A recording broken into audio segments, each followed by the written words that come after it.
unmuted.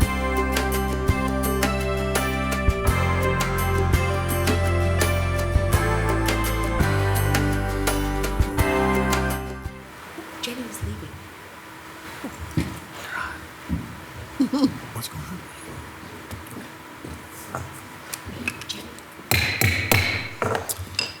Adrian N. Breitfelder, City Clerk, you are hereby directed to call a regular session of the City Council to be held on Monday, April 18th, 2022 at 6:30 p.m. in the historic Federal Building for the purpose of conducting such business that may properly come before the City Council. Thank you. Good evening, and welcome to a regular session of the Dubuque City Council for April 18th, 2022. As a reminder to our participants, you can provide in-person input or virtual audio and written input during the sections of the agenda where public input is accepted. Input options during the live meeting include: in-person attendees may approach the podium when the mayor asks if there is any public input on the item they would like to speak to.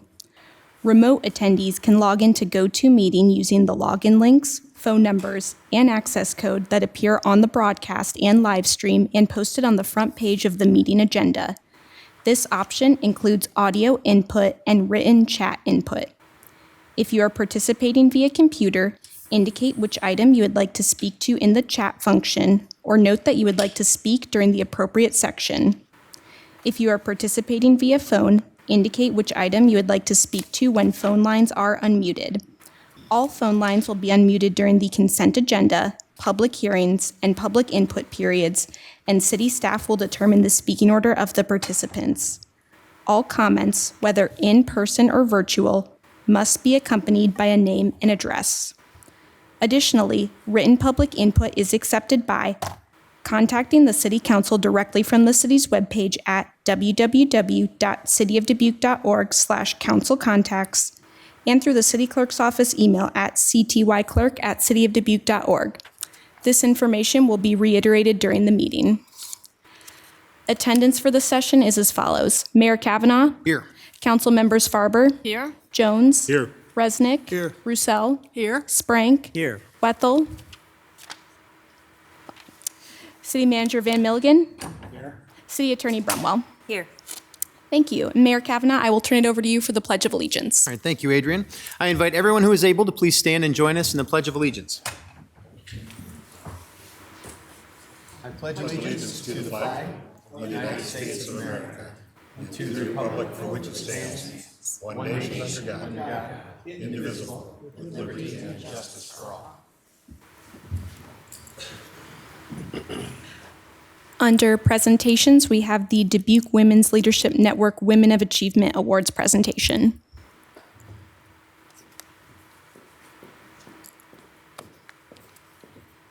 Good evening, everyone. Thank you, Mayor, City Council, and City staff for allowing me to be here tonight to honor several of your staff members as winners of this year's Women of Achievement Awards, sponsored by Dubuque Women's Leadership Network. My name is Justine Bemis, and I currently serve as the president of Dubuque WLN. These awards that I'm going to discuss tonight were created to honor the women in our community that go above and beyond in their personal and professional lives.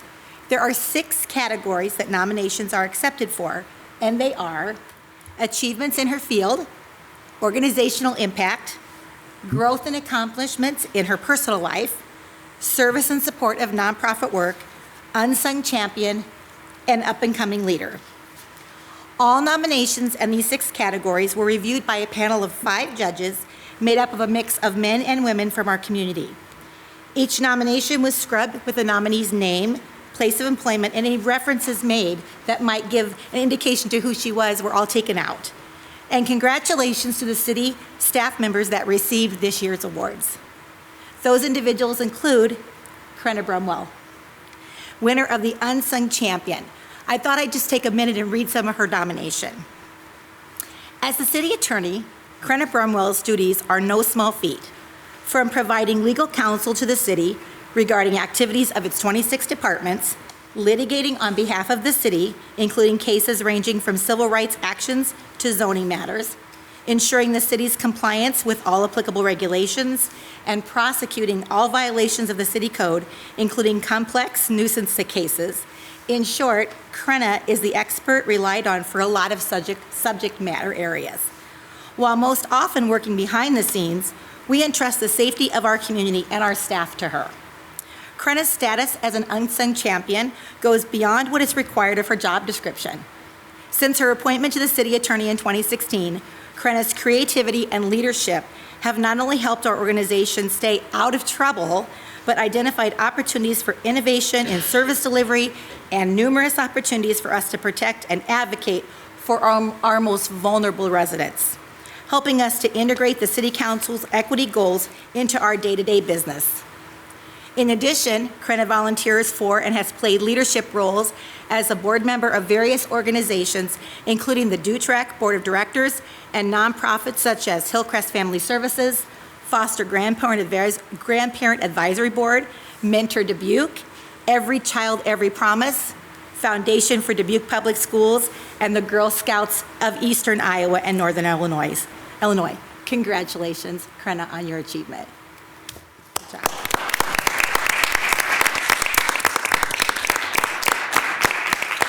And the second award winner that I wanted to mention tonight is Jenny Peterson Brandt. I think she's behind me, or she was. Winner of our Up and Coming Leader Award. Upon hire in the summer of 2019, Jenny Peterson Brandt stepped up to her role as the Arts and Cultural Affairs Coordinator for the City of Dubuque, immediately and effectively handling unfamiliar obstacles that opened opportunities to strengthen the role of the city's Arts and Cultural Affairs Commission. Jenny has led the commission forward with its goals as well as the goals of the City of Dubuque that they had in continuing to build our arts and culture master plan. Her skills as an organized leader and a collaborative planner have opened up new public and private partnerships to help move the city's arts and culture programs and institutions forward. She is a leader who is excellent at facilitating diverse groups of people, individual artists, arts administrators, arts commission, master plan working groups are just a few examples. She has an amazing ability to encourage people to volunteer their time for these projects. Jenny is the community's cultural engine. She connects the creatives to each other and their audiences and builds the processes that make our cultural community greater than the sum of its parts. She is a staunch advocate for arts organizations and individual artists alike. With the city, she has facilitated partnerships between the arts and other city departments. She has also become a leader statewide and nationwide, participating in cohorts and panels with the Iowa Arts Council and the National Endowment for the Arts. She leads with heart as well as intellect, and we are very lucky to have her in our community as a leader. She is very deserving of this award and recognition.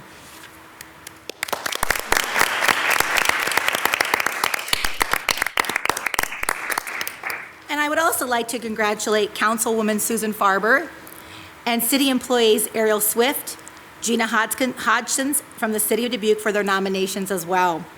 And in addition, our congratulations to Sarah Peterson, Tessie Strom, and Heidi Zoll, who were all nominated as a group in their recognition of their efforts on behalf of the Multicultural Center. Again, congratulations to each of these women, and thank you for all you do. And thank you, Mayor, City Council, and City staff for allowing me to be here to give this congratulations to these ladies. Thank you.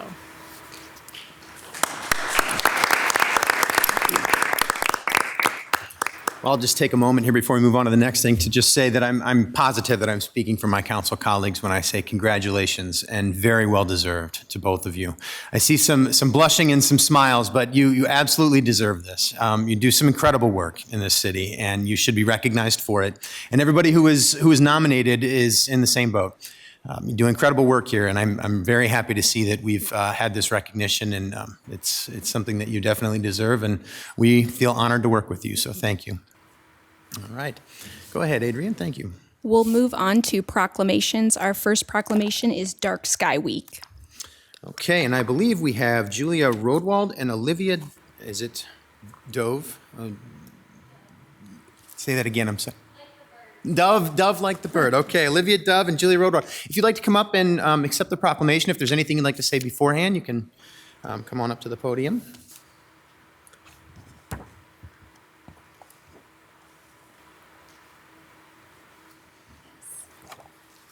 First off, Mr. Mayor, member of the City Council, thank you so much for your time this evening, and we appreciate this opportunity to speak about our proclamation.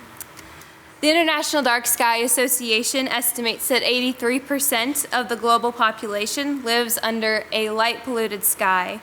The Borderal Dark Sky ranking system ranks geographical locations worldwide on a numerical range of 1 to 9, with 1 indicating no light pollution and 9 indicating the highest. The city of Dubuque currently ranks as a Class 6 city in the Borderal Dark Sky ranking system, meaning that the city produces high levels of light pollution during the hours when the night is meant to be dark. In addition, Dubuque is found along the most heavily migratory flyway in the world, the Mississippi River Flyway. Many migratory bird species choose to migrate at night for many survival and instinctual necessities, often using objects in the sky, such as the stars and the moon, for navigation. During the night, light pollution inhibits the ability of birds to properly navigate to their migratory destination as they become disoriented by intense amounts of light. While many animal species are already being affected by anthropogenic influences on the ground, the sky should not be another place of distress for wildlife. We're asking residents of Dubuque to be more aware and mindful of the time and place of lighting and encourage residents to reduce unnecessary lighting during the hours of 11 p.m. to 6 a.m. This effort is encouraged in order to enhance and promote the betterment of life for all migratory species, as well as other wildlife that relies on the darkness of night, such as bats, insects, frogs, and many more. We hope this proclamation will educate the residents of Dubuque County about the importance of the night to all living beings. Thank you. Well, thank you, Julia and Olivia, for that information and also for being here to accept this proclamation tonight. Thank you. City of Dubuque Proclamation.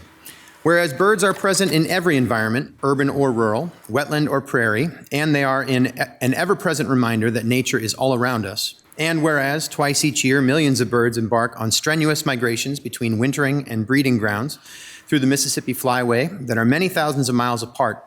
In North America, 70% of bird species migrate, and of those, 80% migrate at night, using the night sky to help them navigate.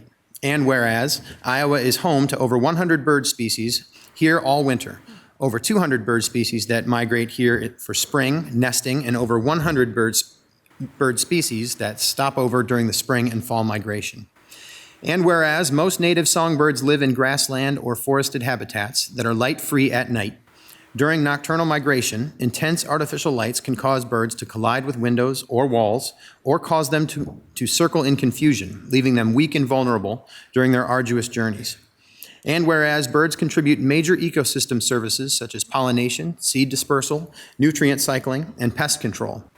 For example, eastern bluebirds can eat up to 2,000 bugs per day, and ruby-throated hummingbirds can visit up to 3,000 flowers per day. And whereas Iowans enjoy and value exposure to nature, such as standing beneath a dark and awe-inspiring Iowa night sky, and visiting local parks to listen and watch for birds. And whereas across the state, Iowa's famous natural heritage, including native grassland and woodlands, depends upon and is supported by a wide variety of the bird species. Now therefore, I, Brad M. Kavanaugh, Mayor of the City of Dubuque, Iowa, on behalf of the City Council, staff, and residents of Dubuque, do hereby proclaim the week of April 22nd through the 30th, 2022, as Dark Sky Week in the City of Dubuque, Iowa, and call upon residents of Dubuque to observe this week and participate in programs, activities, and experiences in an effort to reduce light pollution to promote migratory bird species.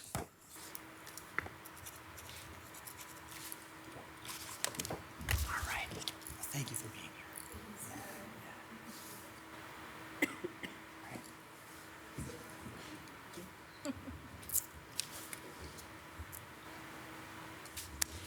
Our next proclamation is Soil and Water Stewardship Week. All right, and I understand Dave Rudin is here this evening.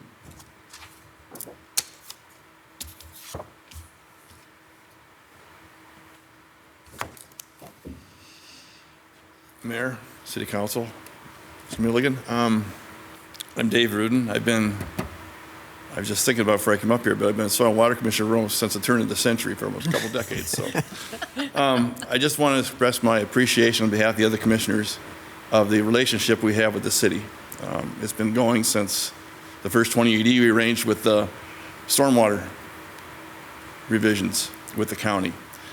You've been unique within the state with a lot of the, I guess, progressive things you've accomplished, but one of the things with the conservation districts of Iowa, we were the first district that really united with the supervisors and municipal city leaders to work together, kind of leverage whatever inputs we had and stuff. We work with IDOLS, DNR, NRCS, but we respect our relationship and we value it, and we really appreciate that. So thank you very much. Well, thank you for those words, Dave, and thanks for being here tonight to accept this proclamation. City of Dubuque Proclamation. Whereas healthy, fertile soil and clean water is the lifeblood of nutrition and sustenance throughout the world, and soil conservation is a benefit to everyone. And whereas effective conservation practices ensure soil, water, animals, plants, and air can provide a rich standard of living. And whereas our survival and continued production and access to quality food and water depends upon the robust management of diverse natural resources nationwide. And whereas stewardship calls upon every individual to help conserve these precious resources to ensure their prosperity for generations to come. Now, therefore, I, Brad M. Kavanaugh, Mayor of the City of Dubuque, Iowa, on behalf of the City Council, staff, and residents of Dubuque, do hereby proclaim the week of April 24th through May 1st, 2022, as Soil and Water Stewardship Week in the City of Dubuque, Iowa.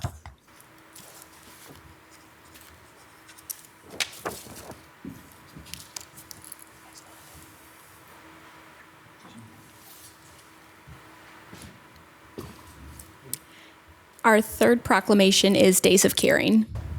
And our very own Corey Burbach is here to accept this proclamation.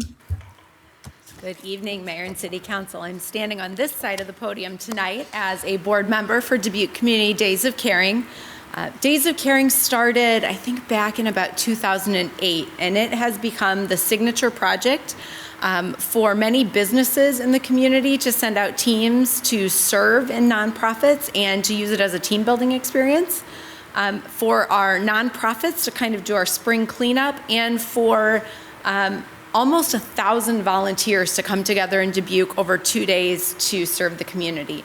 So after a 2-year hiatus, we are very excited that Days of Caring is coming back. There's lots of work that unfortunately hasn't been able to be done in some of those nonprofits over the past 2 years. So we're very excited on April 29th that we have 33 organizations across Dubuque County now. We're expanding slowly, hosting 45 projects and hundreds of volunteers who are coming out to serve on that day. We are really hoping it's going to be warmer than today. And I want to say a particular thank you to you all. We're really excited to have the Dubuque City Council serving with our great partner, the Dubuque County Historical Society. So I'm looking forward to getting a little bit of work done with you all. Well, thank you, Corey, for the work that you do with this and for inviting us to be a part of this day together and coordinating that with us. We're very excited for it, and thank you, of course, for being here to accept this proclamation. City of Dubuque Proclamation. Whereas Dubuque is a city known for its spirit of volunteerism and community pride, and whereas Young Professionals of Dubuque is an organization in Dubuque committed to making the city a wonderful place to live, work, and play. And whereas Dubuque YP Days of Caring is a community event where more than 600 volunteers conduct projects at nonprofits and other locations throughout the city. And whereas Dubuque YP Days of Caring benefits not only those nonprofits, but the entire city of Dubuque. Now, therefore, I, Brad M. Kavanaugh, Mayor of the City of Dubuque, Iowa, on behalf of the City Council, staff, and residents of Dubuque, do hereby proclaim the 29th day of April, 2022, as Dubuque YP Days of Caring in the City of Dubuque, Iowa.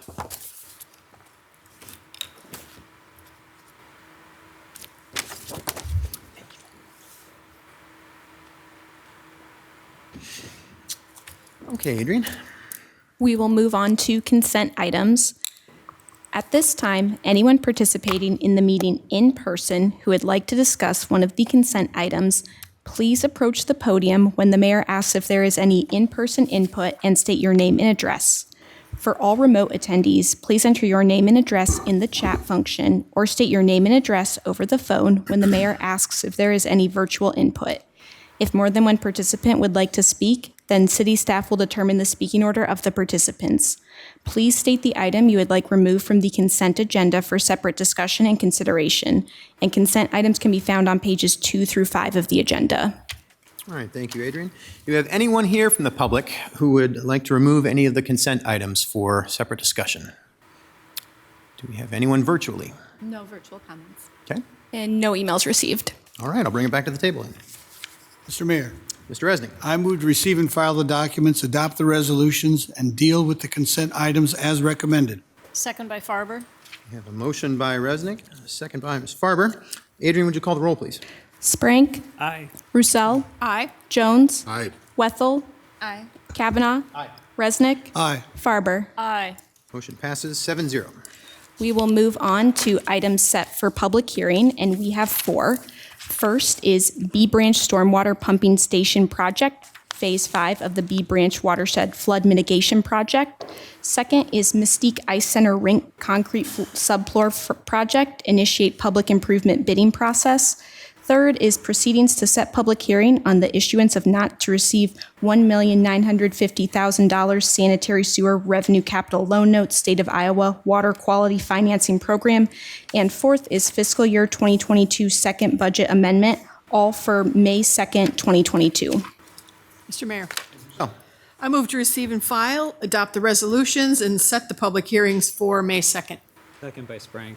I have a motion by Ms. Roussel, second by Mr. Sprank. Adrian, would you call the roll, please? Sprank. Aye. Roussel. Aye. Jones. Aye. Wethel. Aye. Kavanaugh. Aye. Resnick. Aye. Farber. Aye. Motion passes 7-0. We will move on to boards and commissions. We have boards and commissions applicant review for the Zoning Advisory Commission and boards and commissions appointments for the Housing Appeals and Mediation Board and the Housing Commission. Thank you, Adrian. So for the Zoning Advisory Commission, we have one 3-year term through July 1st, 2024, and we have one applicant, Ike Sweet. Do we have anyone present or virtually to address the council on this application? No virtual. And no emails received. Okay, thank you very much. Then we will move on to the boards and commissions appointments. For the Housing and Appeals and Mediation Board, we have one 3-year term through January 1st, 2024, and we have 4 applicants. So I will ask Adrian to please call the roll, and we will choose the applicant that we would like to appoint, and then we will, if we need to go back to the table, we'll do that. But we'll just go through one roll, please. Sprank. Carol, I'm not sure how you pronounce her last name, Schulte? Roussel. Jeff Lenhart. Jones. Jeff Lenhart. Wethel. Jeff Lenhart. Kavanaugh. Jeff Lenhart. Resnick. Marichelle Glover. Farber. Marichelle Glover. So Jeff Lenhart, with 4 votes, is appointed to the Housing Appeals and Mediation Board for one 3-year term through January 1st, 2024. And then our final commission is the Housing Commission. We have 2 terms. One of them runs through August 17th, 2022. The other runs through August 17th, 2023. And we have 2 applicants. So remind me, please, Adrian, is it best to just have a motion on the first and then a motion on the second? I would say so, yeah. Thank you. So I'll entertain that motion, please. Mr. Mayor, Yes, Ms. Roussel. I move to appoint Kathy Dickens to the 3-year term through August 17th, 2022. Second. Okay, we have a motion by Ms. Roussel to appoint Kathy Dickens to the first term through 2022 and seconded by Mr. Jones. Any discussion? And Adrian, would you call the roll, please? Sprank. Aye. Roussel. Aye. Jones. Aye. Wethel. Aye. Kavanaugh. Aye. Resnick. Aye. Farber. Aye. Motion passes 7-0. Kathy Dickens is appointed to the first 3-year term. Mr. Mayor, Mr. Jones. I move that we appoint Yindra Dixon to the 3-year term expiring August 17th, 2023. Second. We have a motion by Mr. Jones and a second by Mr. Resnick. Do we have any discussion? Adrian, would you call the roll, please? Sprank. Aye. Roussel. Aye. Jones. Wethel. Aye. Kavanaugh. Resnick. Aye. Farber. Aye. Motion passes 7-0. Yindra Dixon is appointed to the 3-year term through August 17th, 2023. We will move on to public hearings. At this time, anyone participating in the meeting in person who would like to discuss one of the public hearing items, please plan to approach the podium when the mayor asks if there is any in-person input for the public hearing you would like to speak to. For all remote attendees, please enter your name and address in the chat function and state your question, or state your name and address over the phone when the mayor asks if there is any virtual input for the public hearing you would like to speak to. If more than one participant would like to speak, then city staff will determine the speaking order of the participants. And public hearing number 1 is amendment of the planned unit development for building height and sign regulations. Mr. Mayor, Mr. Jones. I move to receive and file the communications and further move that the requirement that a proposed ordinance be considered and voted on for passage at 2 council meetings prior to the meeting at which it is to be finally passed be suspended. Second by Sprang. A motion by Mr. Jones, a second by Mr. Sprank. Do we have, I'm sorry, I'm not sure who's speaking to this. Is it Wally? Okay. Wally is present. Can you hear me? Yes, we sure can, Wally. Thank you. I apologize. I couldn't be in attendance. I'm battling a cold and a cough. Didn't want to get anyone else sick. So We appreciate that, Wally. Thank you. So, good evening, Mayor and City Council members. Planning Services Manager Wally Warnemont. The request before you tonight is an amendment of the planned unit development for the former Shopco building site. That site has been, the building is in the process and it has been demolished. Over time, that that site has been subdivided into 3 parcels. And that plat came before the Zoning Advisory Commission City Council for approval previously. The middle portion of that development has been purchased by Collins Community Credit Union. And their request is to build a 3-story tall credit union building on the site. And the building will be multi-tenant in nature as addition. There'll be additional office spaces and additional tenant spaces for other businesses at that site. As the development review team was reviewing the site plan for the development, they noted that the height would exceed the 40-foot maximum height requirement for the current planned unit development. And in addition, there was a request for some additional signage for the building. So the request by the applicant, which is Pat Norton of Beasing and Associates, at the Zoning Advisory Commission meeting, which was held on April 6th, Mr. Norton gave a presentation to the commission that explained the reasoning for the height requirement. The site is not level. It tapers off the further you get away from John F. Kennedy Road. There is some renderings provided in your packet that shows that topography change. And as part of the request, they were putting some parapet walls on top of the building and exceeding the height requirement. So in order to allow that building, which came in to be a little under 50 feet, however, the request was just to round that out to 50 feet to be for ease of keeping the ordinance straight. That came before the Zoning Advisory Commission. We notified all property owners within 200 feet of the PUD, and then all property owners inside the PUD of that request. In addition to that height requirement, as I mentioned before, there is a requirement to waive the maximum amount of square footage on the site. So when they looked at the PUD, Collins Community Credit Union was requesting to have a maximum of 500 square feet of wall-mounted signage for the business. Staff reviewed that request and noted that only one sign or no sign can exceed 250 square feet in area. So they're looking at having 2 250 square foot wall mounted signs on the building. The present zoning of the property is, like I mentioned, planned unit development, but it has our C3 general commercial sign regulations associated with the property. And in the C3 district, multi-tenant buildings are allowed to have 100 square foot per tenant.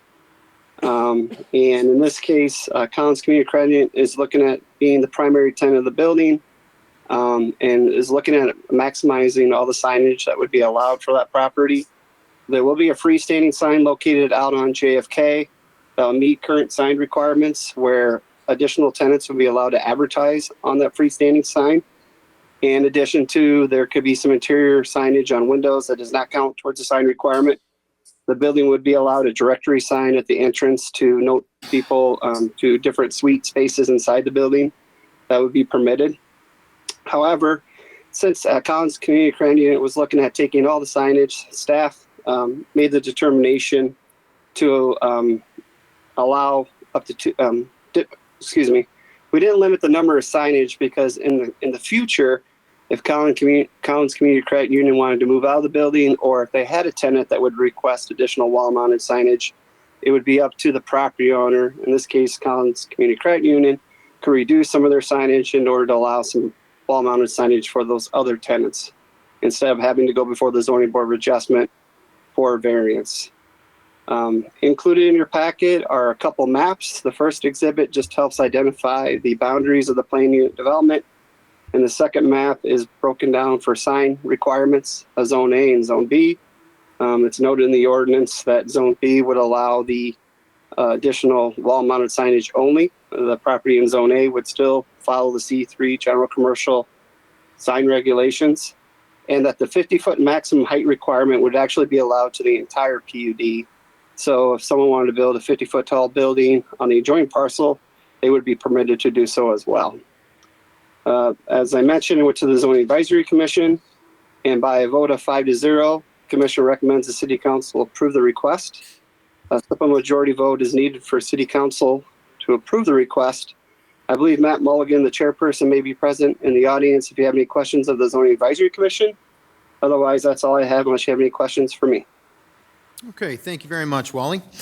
We are in a public hearing to consider amending Title 16 of the Unified Development Code of the City of Dubuque, City of Dubuque Code of Ordinances by rescinding Ordinance 25-18, which established regulations of a PUD planned unit development district with a PC planned commercial designation, and adopting an amended PUD ordinance to allow for the redevelopment of the zoning district. Do we have anyone from the public present to address the council on this item? Anyone virtually? No virtual comments. And no emails received. All right, I will bring it back to the table then for any questions or discussion. Seeing none, the motion is to receive and file and waive the 3 readings. Adrian, would you call the roll, please? Sprank. Aye. Roussel. Aye. Jones. Aye. Wethel. Aye. Kavanaugh. Aye. Resnick. Aye. Farber. Aye. Motion passes 7-0. Mr. Mayor, Mr. Jones. I move final consideration and passage of the ordinance. Second. We have a motion by Mr. Jones, second by Sprank. Adrian, would you call the roll, please? Sprank. Aye. Roussel. Aye. Jones. Aye. Wethel. Aye. Kavanaugh. Aye. Resnick. Aye. Farber. Aye. Motion passes 7-0. Public hearing number 2 is amend the Unified Development Code, Section 16-15-13, signs in historic districts to allow signs in residential zones.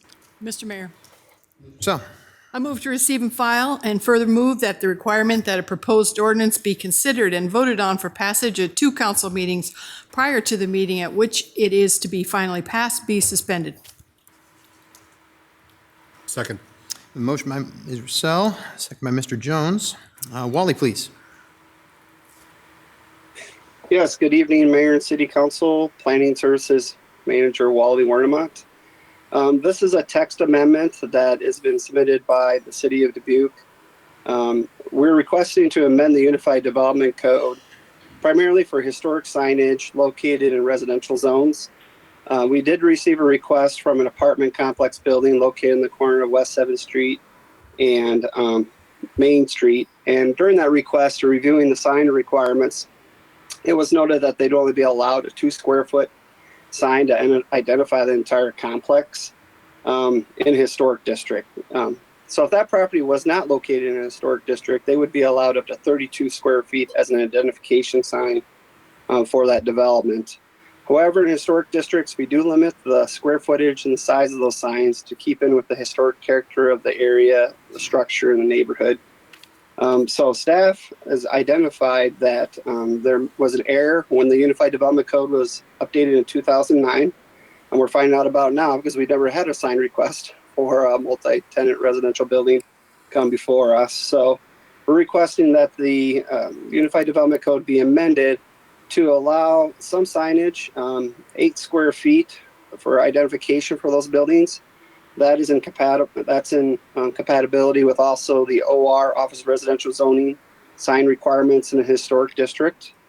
This came before the Zoning Advisory Commission on April 6th, where they held a public hearing.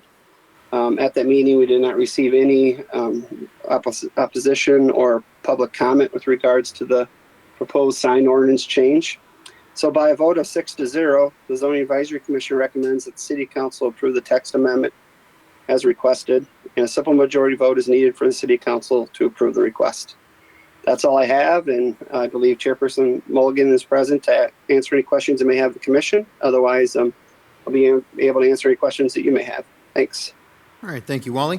We are in a public hearing to consider amending Title 16 of the City of Dubuque Code of Ordinances Unified Development Code by amending Chapter 16-15-13, Signs in Historic Districts, to add residential zones R1, R2, R2A, R3, and R4 to the list of zones in historic districts allowed to have signs. Is there anyone from the public here to address the council on this item? Anybody virtually? No virtual comments. Okay. And no emails received. All right, then I'll bring it back to the table for questions or discussion. Before I call this vote, Wally, I just want to say thanks for all your work and your staff's work on this, along with the Zoning Advisory Commission. We got a lot of detail, and we appreciate that. So the motion is to receive and file and waive the 3 readings. Adrian, would you call the roll, please? Sprank. Aye. Roussel. Aye. Jones. Aye. Wethel. Aye. Kavanaugh. Resnick. Farber. Aye. Motion passes 7-0. Mr. Mayor, Ms. Roussel. consideration and passage of the ordinance. Second. Motion by Ms. Roussel, second by Mr. Jones. Adrian, would you call the roll, please? Sprank. Aye. Roussel. Aye. Jones. Aye. Wethel. Aye. Kavanaugh. Aye. Resnick. Aye. Farber. Aye. Motion passes 7-0. Public hearing number 3 is resolution approving a development agreement by and among the City of Dubuque, Iowa, Sure Real Estate LLC, and Dubuque Group Products, Inc. for the issuance of urban renewal tax increment revenue grant obligations pursuant to the development agreement. Mr. Mayor, Mr. Resnick. I move to receive and file and adopt the resolution. Second. Motion by Mr. Resnick, second by Ms. Farber. Mike, please. Thank you. City Manager Mike Van Milligan. Economic Development Director Jill Connors is recommending City Council adopt a resolution approving a development agreement by and among the City of Dubuque, Iowa, Shear Real Estate LLC, and Dubuque Screw Products Incorporated, providing for the issuance of urban renewal tax increment revenue grant obligations. Established in Dubuque in 1946 as a screw machine shop, Dubuque Screw Products Incorporated prides itself on a commitment to customer service and forward-thinking investments into the company, its customers, and the screw industry itself. Throughout its 76-year history, Dubuque Screw Products has been at the forefront of machining industry technology. In the late 1970s and early 1980s, Dubuque Screw Products began utilizing computerized numerical controlled, or CNC machines, to produce higher quantity and quality products at production prices to better service its customer base. Today, Dubuque Screw Products is fully equipped with more than 24 CNC machines operated by true craftsmen who take pride in their work. Industries serviced by Dubuque Screw Products range from agricultural and construction and forestry to electrical construction and firearms. With an eye toward continuous improvement, Dubuque Screw is seeking expansion of their operations to better serve their client base. The key elements of the development agreement include the following. Number 1, the developer must construct a building of not less than 28,000 square feet with a cost of approximately $2.5 million. Number 2, Dubuque Screw Products must retain its current 54 full-time equivalent positions at the current facility and create 10 new full-time equivalent jobs at the newly expanded facility by January 1st, 2024. The 64 jobs must be retained through the term of the development agreement. Number 3, Dubuque Screw Products will receive 10 years of tax increment financing incentives in the form of semi-annual rebates. These incentives are calculated in relation to the number of jobs committed in the development agreement. Tax increment financing incentives are not estimated to exceed $327,978. I concur with the recommendation and respect for the request Mayor and City Council approval. Thank you, Mike. We are in a public hearing to consider approving a development agreement by and among the City of Dubuque, Sure Real Estate, LLC, and Dubuque Screw Products, Incorporated, including the issuance of urban tax increment revenue obligations to Dubuque Screw Products, Incorporated. Is there anyone in the council chambers to address the council on this item? Anybody virtually? There's not. And no emails received. All right, I'll bring it back to the table then. All right.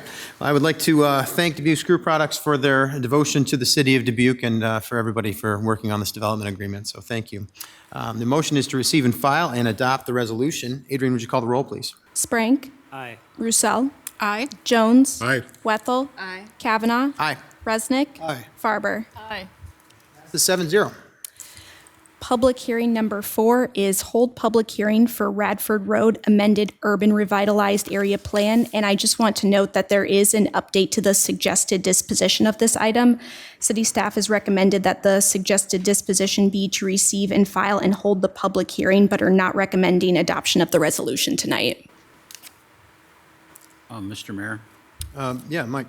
apologize, and I'm the one that sent that message to Adrian, and I'm going to actually withdraw it because reading the development agreement, it's required that by May 1st that this be approved, and we don't have another council meeting before May 1st, so it really would need to be considered tonight. But the reason I was doing that is because normally when there's a low-income housing tax credit project to be considered by the city council, we require the developer to first meet with the neighbors, so the neighbors have a chance to learn what the project is all about before anything hits the city council table.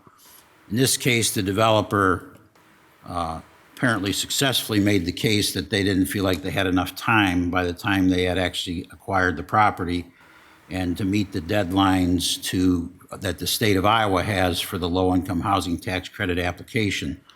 So there has not been a meeting with the neighbors by the developer yet.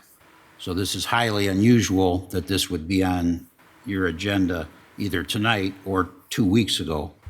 And we'll do our best that this doesn't happen again, that if a developer wants to do a project like this, they'll have to meet timelines that everybody knows that exist.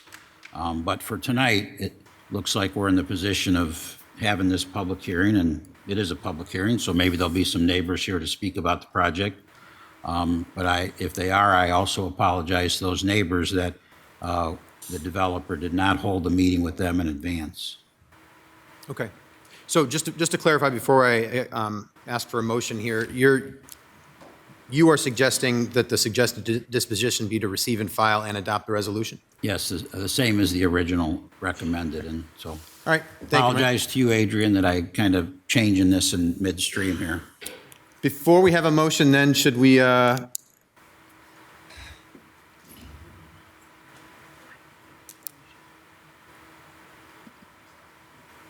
says in the development agreement that they already approved on the consent agenda that it has to be done by May 1st. So he didn't sign it? All right, well, another twist. Apparently, the developer didn't sign the development agreement that had the May 1st requirement. So we are back to the idea that it doesn't have to be approved by May 1st. And so to ask you to hold the public hearing but not adopt the resolution. okay. Mr. Mayor, Mr. Jones? I move to receive and file the documents and have a public hearing. Second by Roussel. All right, we have a motion by Mr. Jones to receive and file the documents and hold a public hearing on this item, seconded by Ms. Roussel. Mike, you do have a memo still, right? Yeah, I'm not sure what I'm supposed to say about it, but I'll give it a run here. Okay. We'll be listening. City Manager Mike Van Milligan, an application for city support through expansion of the Radford Road Urban Revitalization District has been received from developer Landover. The proposal is for a 50-unit multifamily housing complex. The development will be on the east side of Radford Road across from Roosevelt Middle School. The urban revitalization tax exemption will show local support for the project, which will strengthen Landover Corporation's low-income housing tax credit application to the Iowa Finance Authority. Now, originally, Housing and Community Development Director Alexis Stager was recommending City Council approve the amended Radford Road Urban Revitalization Area to support these efforts to promote quality, affordable housing with attention to the needs of families. The amended Radford Road Urban Revitalization Plan provides affordable family housing outside the area of concentrated poverty, as in a location with proximity to key community services and living wage job opportunities. However, what we're now recommending is that you hold the public hearing and hear the input, but not tonight approve the resolution. Okay. All right. Karen, I'm going to ask for your guidance on this. Please correct me if I'm wrong with what I'm about to say. We are in a public hearing to discuss an amended urban revitalization plan for the Radford Road urban revitalization area. Okay. Do we have anyone from the public to address us on this item? Anyone virtually? No virtual comment. Okay. And no emails received. All right. I'll bring it back to the table then. Mr. Mayor. Yes, Mr. Resnick. So I'm curious about the May 1st deadline that you referenced before. Is that still in effect? And if so, are we going to have a special meeting to consider all this later before May 1st? Thank you. Sure. So tonight, Alexis Steyer, Housing and Community Development Director. Tonight, City Council approved an agreement, and should the developer decide to sign that agreement, it would give them enough to apply for the Iowa Finance Authority's low-income housing tax credit that we are working towards the amended area for the urban revitalization. That is all they require at this time. It does not have to be passed or approved and as an area yet.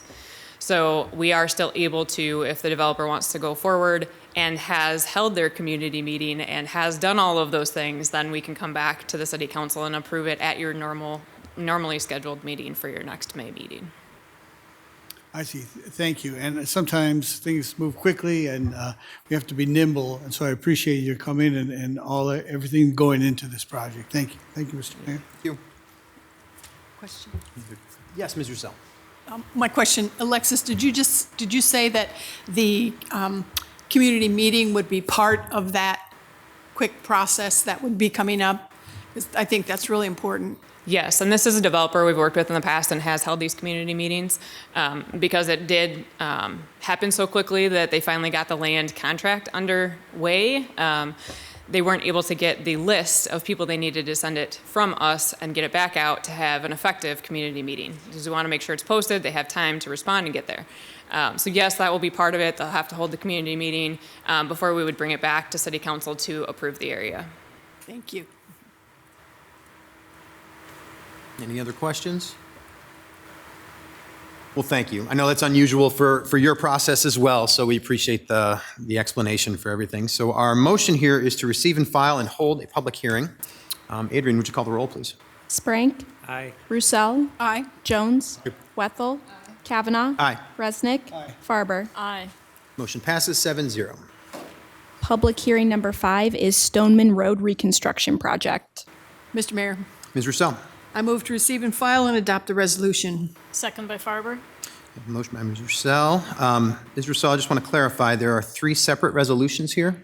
Resolutions, plural. You'll amend your motion to say Yes. resolutions plural. Okay, thank you. And then second by Ms. Farber. Mike, please.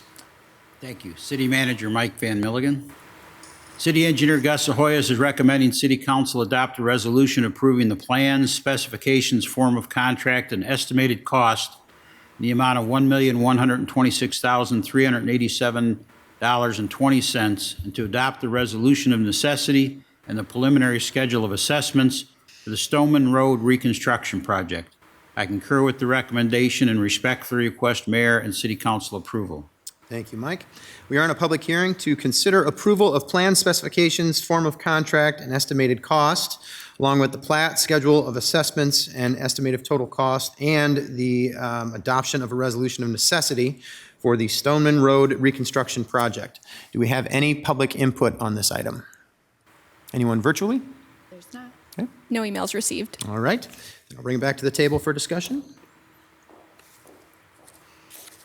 The motion is to receive and file and adopt the resolutions. Adrian, would you call the roll, please? Sprank. Aye. Roussel. Aye. Jones. Aye. Wethel. Aye. Kavanaugh. Aye. Resnick. Aye. Farber. Aye. Motion passes 7-0. Public hearing number 6 is 2022 pavement marking project. Mr. Mayor. Mr. Resnick. Yes, I move to receive and file and adopt the resolution. Second by Sprang. We have a motion by Mr. Resnick and a second by Mr. Sprank. Mike, please. Thank you. City Manager Mike Van Milligan. City Engineer Gus Zahoyas recommends approval of the plans, specifications, form of contract, and estimated cost of $184,200 for the 2022 pavement marking project. I concur with the recommendation and respectfully request mayor and city council approval. Thank you, Mike. We are in a public hearing to consider approval of plans, specifications, form of contract, and estimated cost for the 2022 pavement marking project. Do we have anyone from the public to address the council on this item? Anyone virtually? No. No emails received. All right, back to the table. Mr. Mayor. Mr. Resnick. Yes, sir. Just a moment of public education. I see Mr. Zahoyas is here, and maybe he could tell us how, and I'm wondering too, how you get to your cost estimate. It's a standard part, and we see them all the time. So how, what is the process that you use? Do you check you check around with different companies or different cities? Because we get these estimates all the time, and I and maybe the public would like to know how you do it. Gus Zahoyas, city engineer. What we do is we look at previous bid tabs and look at the results from those bid tabs. Historically, we've only received one bid for this project, and the bids are in line every year. They're only up a few percent for inflation, so we feel like even though we only have one bidder historically, we still get good bids on the project, good value, so we're pleased with it. And we look at state bids around, and they're in line with what other cities are receiving for this, with this type of work. Thank you very much. Thank you. Mr. Mayor. Thank you very much, Gus. The motion is to receive and file and adopt the resolution. Adrian, would you call the roll, please? Sprank. Aye. Roussel. Aye. Jones. Aye. Wethel. Aye. Kavanaugh. Aye. Resnick. Aye. Farber. Aye. Motion passes 7-0. Public hearing number 7 is Mystique Community Ice Center Settlement Remediation Project Public Hearing. Mr. Mayor, Mr. Sprank. I motion that we receive and file and adopt the resolution. Second. Motion by Mr. Sprank, a second by Mr. Jones. Mike, please. Thank you. City Manager Mike Van Milligan. Assistant City Engineer Robert Schissel is recommending City Council adopt a resolution approving the plans, specifications, form of contract, and estimated cost in the amount of $2 million to $3.5 million for the Mystique Ice Center Settlement Remediation Project. I concur with the recommendation and respectfully request mayor and city council approval. Thank you, Mike. We are in a public hearing to consider approval of plans, specifications, form of contract, and estimated cost for the Mystique Ice Center Settlement Remediation Project. Do we have anyone from the public to address us on this item?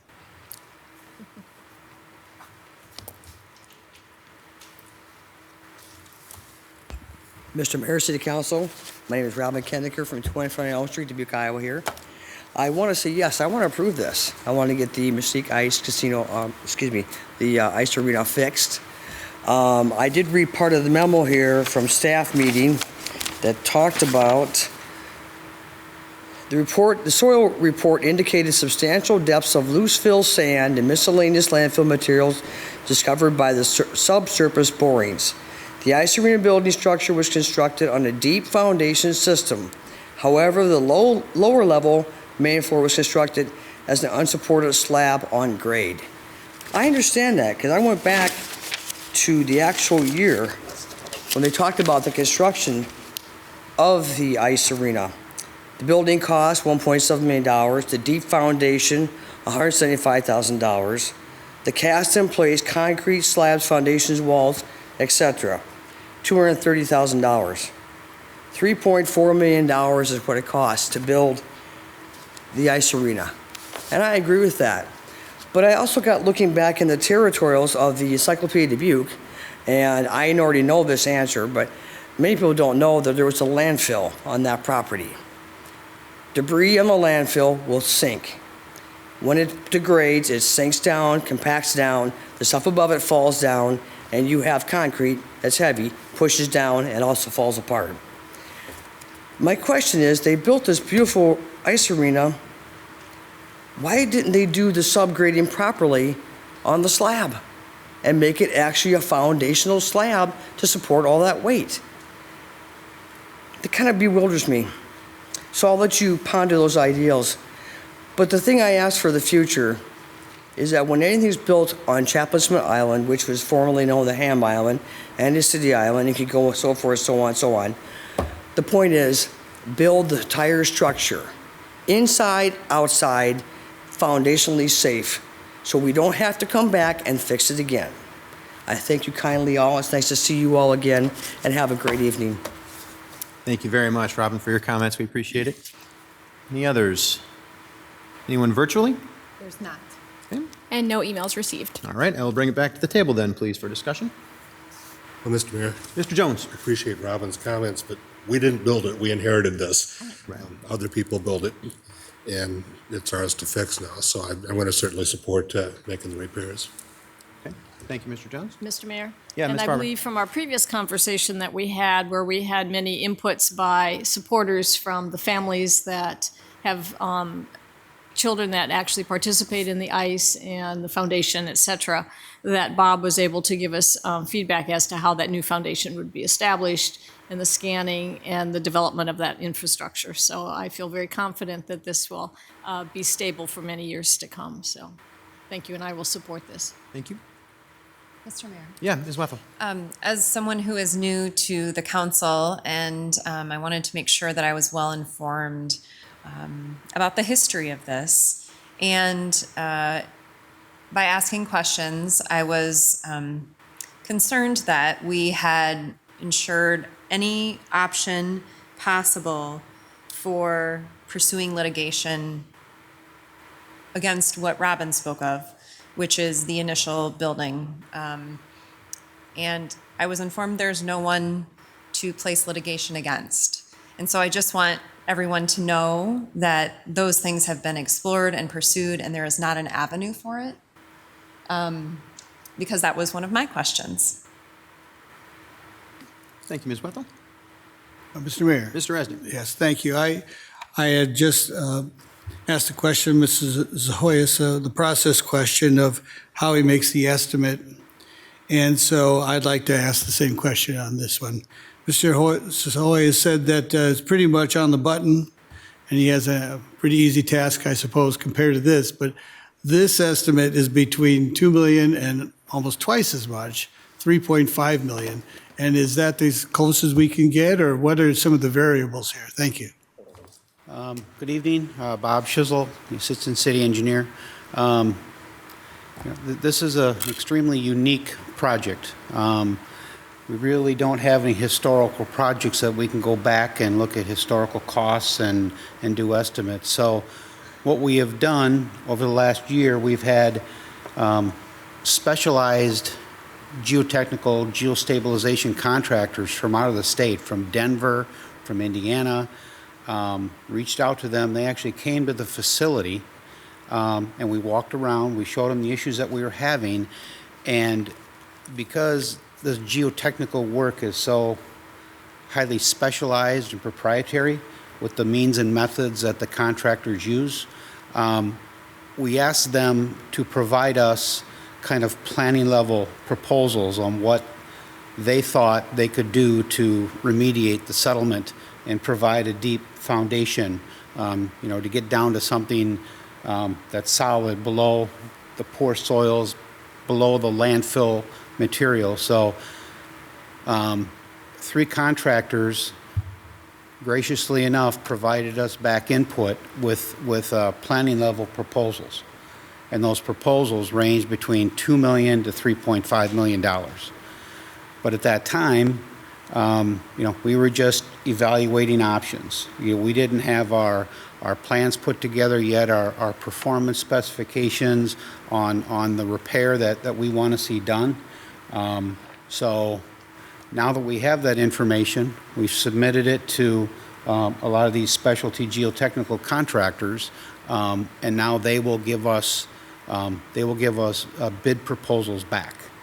So I thought it was best to provide the range that these specialty contractors gave us in their original proposals of $2.5 to $3.5 million. And thank you for that explanation. And I think you had mentioned it at a previous council meeting that we're going to have language in this new contract that puts some teeth into the enforcement of they're going to do good work and they're going to back it up. And am I stating that correctly? Yeah, we've specified a tolerance of a quarter inch of differential settlement in the remediation approach. And then there'll also be a 2-year performance guarantee with the contract as well. And we'll have an identified company that we know, and we'll go through all the legal, it's all going to be in there, and we'll be able to really have some responsibility here. Right? Thank you very much. Thank you, Mr. Mayor. Okay.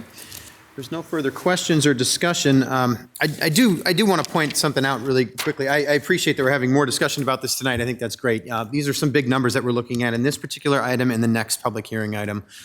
We've had quite a bit of community discussion about the Mystique Ice Center, and just to make sure that nobody gets the impression that we are, because we've been moving through these public hearings pretty quickly this evening. A lot of them are, the information's here. But these two are items that we've actually discussed quite a bit already in these chambers. During the budget hearings, we heard some very detailed information about the Mystique Ice Center, and there have been some other items on the agenda throughout the past couple of months about this as well. So this is sort of the culmination of a lot of separate discussions, and I just want to make sure that that's clear as we get ready to vote on this, because we had some other great questions here tonight, but we've been asking a lot of questions for quite a while on this particular facility, for all the right reasons, I would point out. So if there's nothing further, then the motion is to receive and file and adopt the resolution. Adrian, would you call the roll, please? Sprank. Aye. Roussel. Aye. Jones. Aye. Wethel. Aye. Kavanaugh. Aye. Resnick. Aye. Farber. And passes 7-0. Public hearing number 8 is Mystique Ice Center Settlement Remediation Project. Mr. Mayor? Mr. Resnick. I move to receive and file and adopt the resolution. Second by Roussel. Motion by Resnick, second by Roussel. Mike, please. Mr. Mayor. Yeah, Mr. Point of order, this is actually the ice system removal and replacement project. The settlement was the one we just dealt with. Oh, I'm sorry, was that Yeah. read incorrectly? Okay. Yes, I apologize. That's okay. So just to clarify then, we are on public hearing number 8, Mystique Community Ice Center Rink Ice System Removal and Replacement Project, public hearing. Okay. Thank you, Mr. Jones. Mike, please. Thank you. City Manager Mike Van Milligan. Assistant City Engineer Robert Schissel is recommending City Council adopt a resolution approving the plans, specifications, form of contract, and estimated cost in the amount of $650,000 for the Mystique Ice Center Rink Ice System Removal and Replacement Project. I concur with the recommendation and respect for the request, Mayor and City Council approval. Thank you, Mike. We are on a public hearing to consider approval of plans, specifications, form of contract, and estimated cost for the Mystique Ice Center Rink Ice System Removal and Replacement Project. Is there anyone from the public to address us on this item? Anyone virtually? There's not. Okay. And no emails received. All right, thank you. Bring back to the table then. Mr. Mayor. Yes, Ms. Wethel.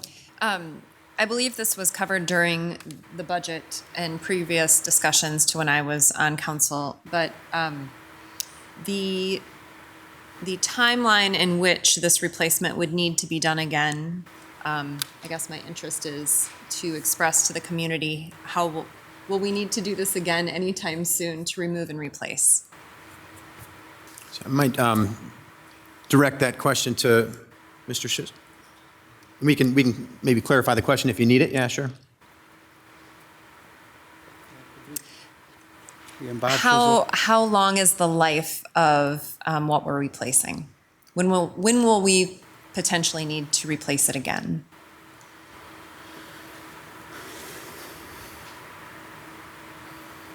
Well, the foundation, the settlement remediation project that we are doing, is the intent that we never have to do that work ever again. It is a long-term permanent fix. That's our mission.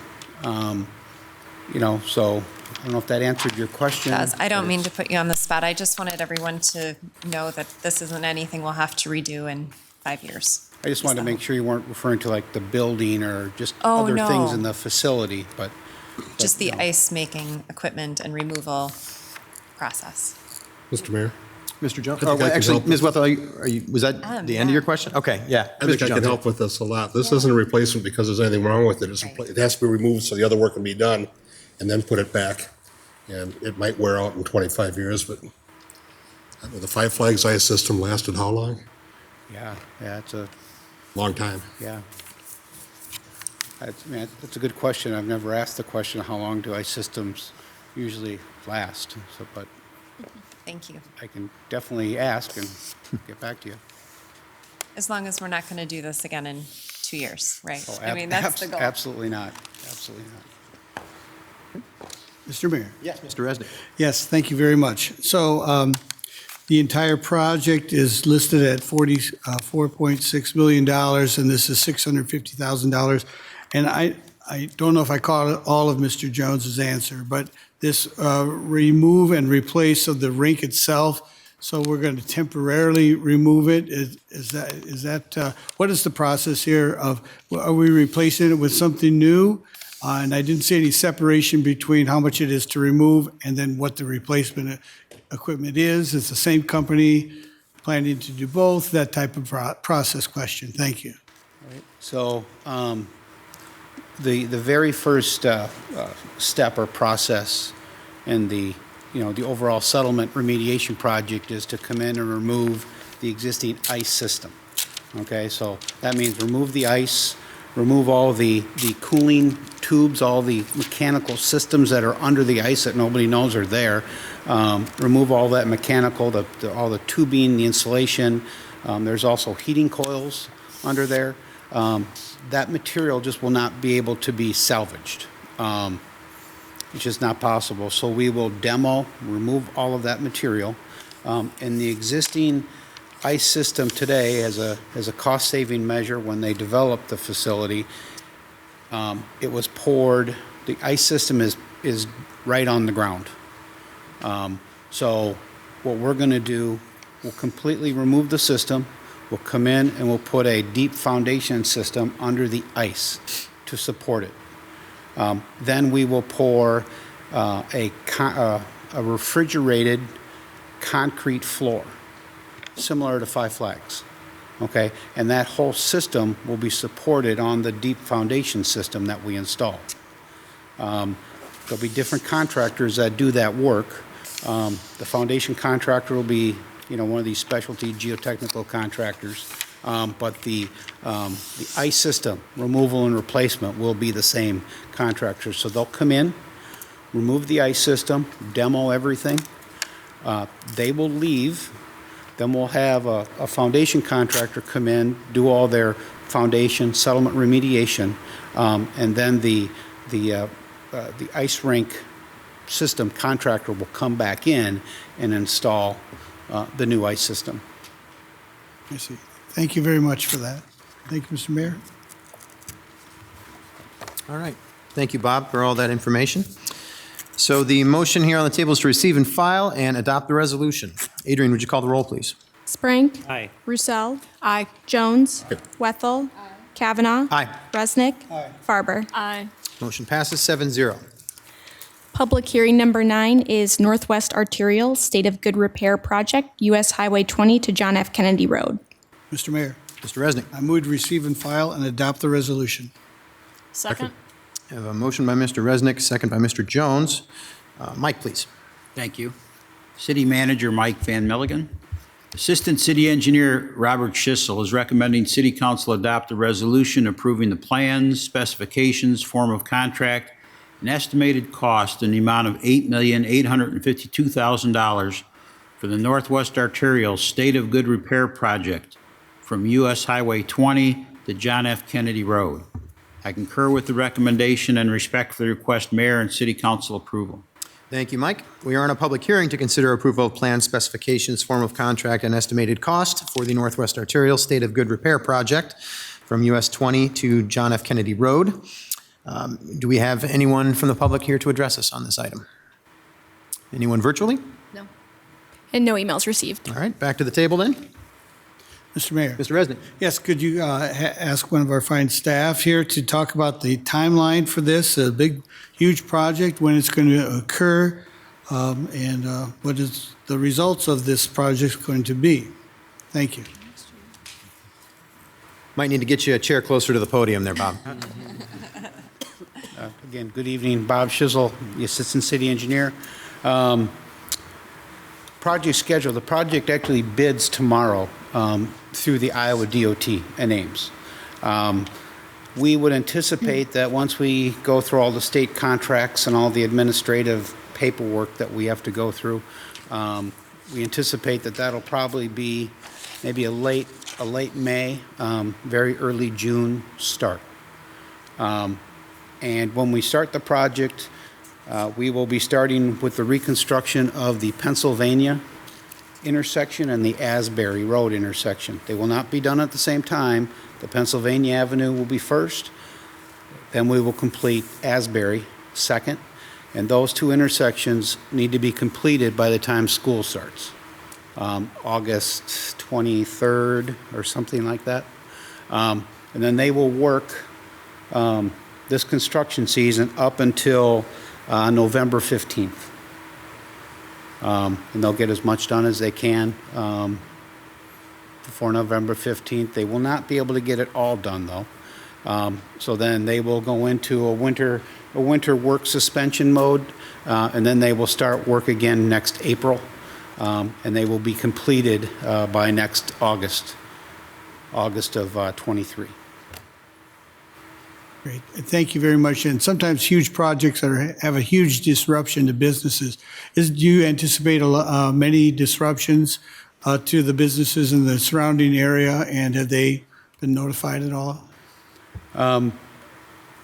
Once we know the contractor and once we know the schedule, we will be notifying the businesses along the corridor, so to speak. Yeah, I mean, there's the Northwest Arterial carries 25,000 vehicles a day, and this is a pretty major project. So there's no way to sugarcoat it. There is going to be disruption, but we are staging it in such a fashion to try to minimize that disruption to traffic and to try to maintain flow through the corridor the best that we can. Great. Thank you very much for that concern. Thank you. Thank you, Mr. Mayor. Thank you. Mr. Sprank. Thank you, Mr. Mayor. Bob, I think this is the fourth time I've heard this presentation, and this was the fastest one, so thank you.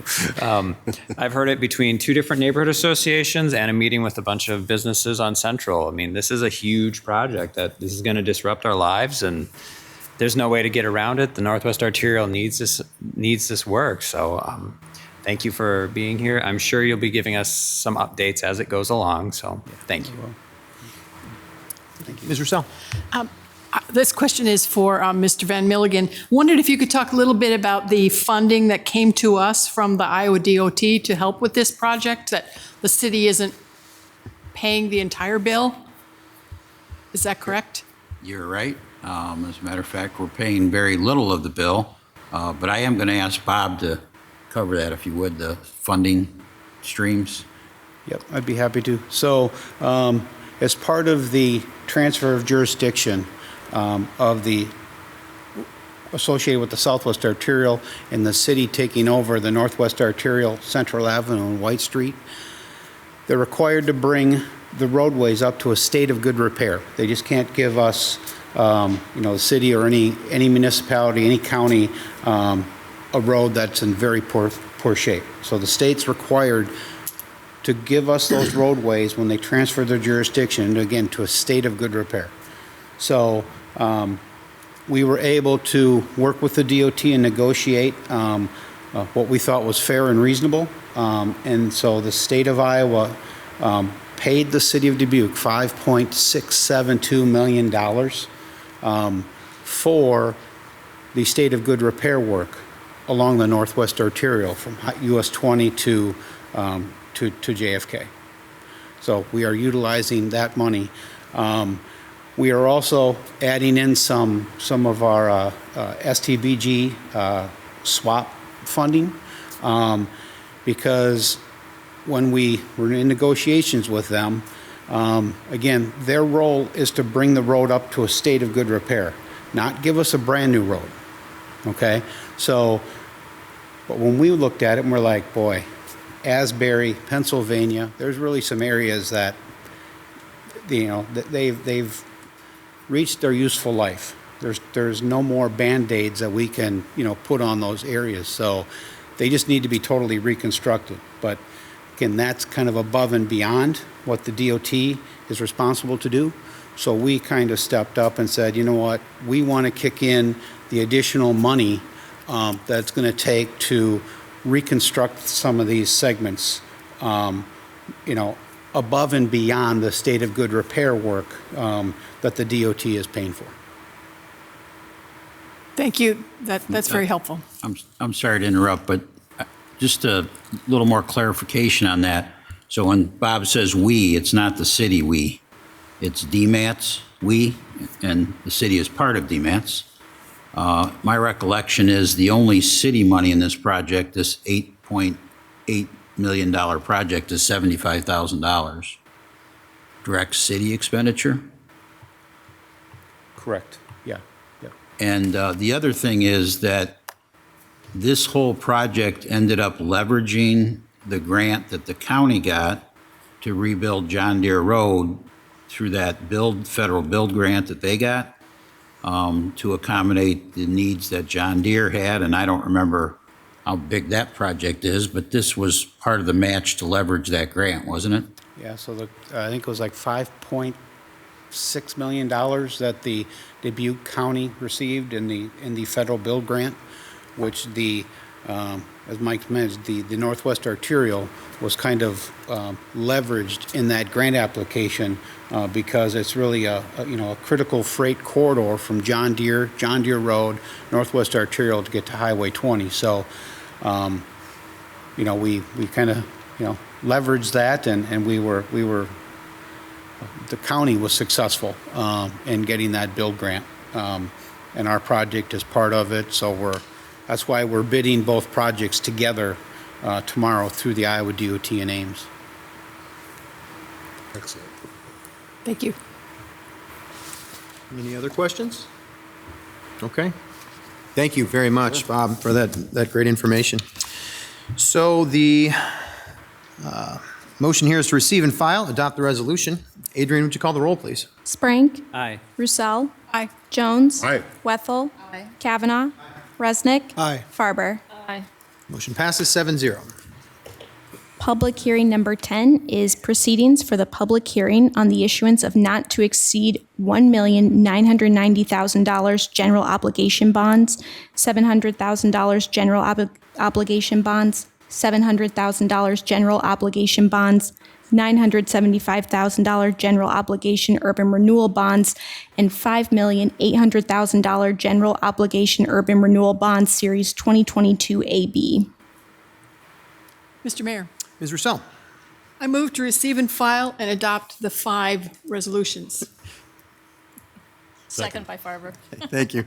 We have a motion by Ms. Roussel, second by Mr. Jones here. Mike, please. Thank you. City Manager Mike Van Milligan. Director of Finance and Budget Jennifer Larson recommends City Council approval of the suggested proceedings for the public hearing on the issuance of selling not to exceed $10,165,000 in general obligation bonds.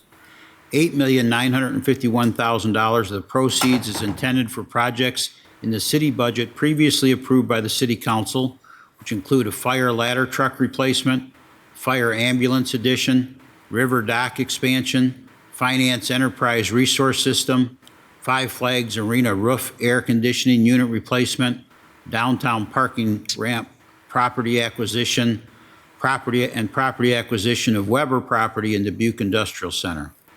$1,214,000 is intended to provide funds for bond issuance costs and contingency for fluctuations in the bond market for interest rates, bond issuance costs, and change in project costs. Although the city is selling general obligation bonds to support the projects, repayment of the debt will be local option sales tax, sanitary sewer fund, Dubuque Industrial Center tax increment financing, and Greater Downtown tax increment financing. As to the non-urban renewal essential corporate purpose portion of the issue, the proceedings are prepared to show as a first step the receipt of any oral or written objections from any resident or property owner to the proposed action of the council to issue the bonds. A summary of objections received or made, if any, should be attached to the proceedings.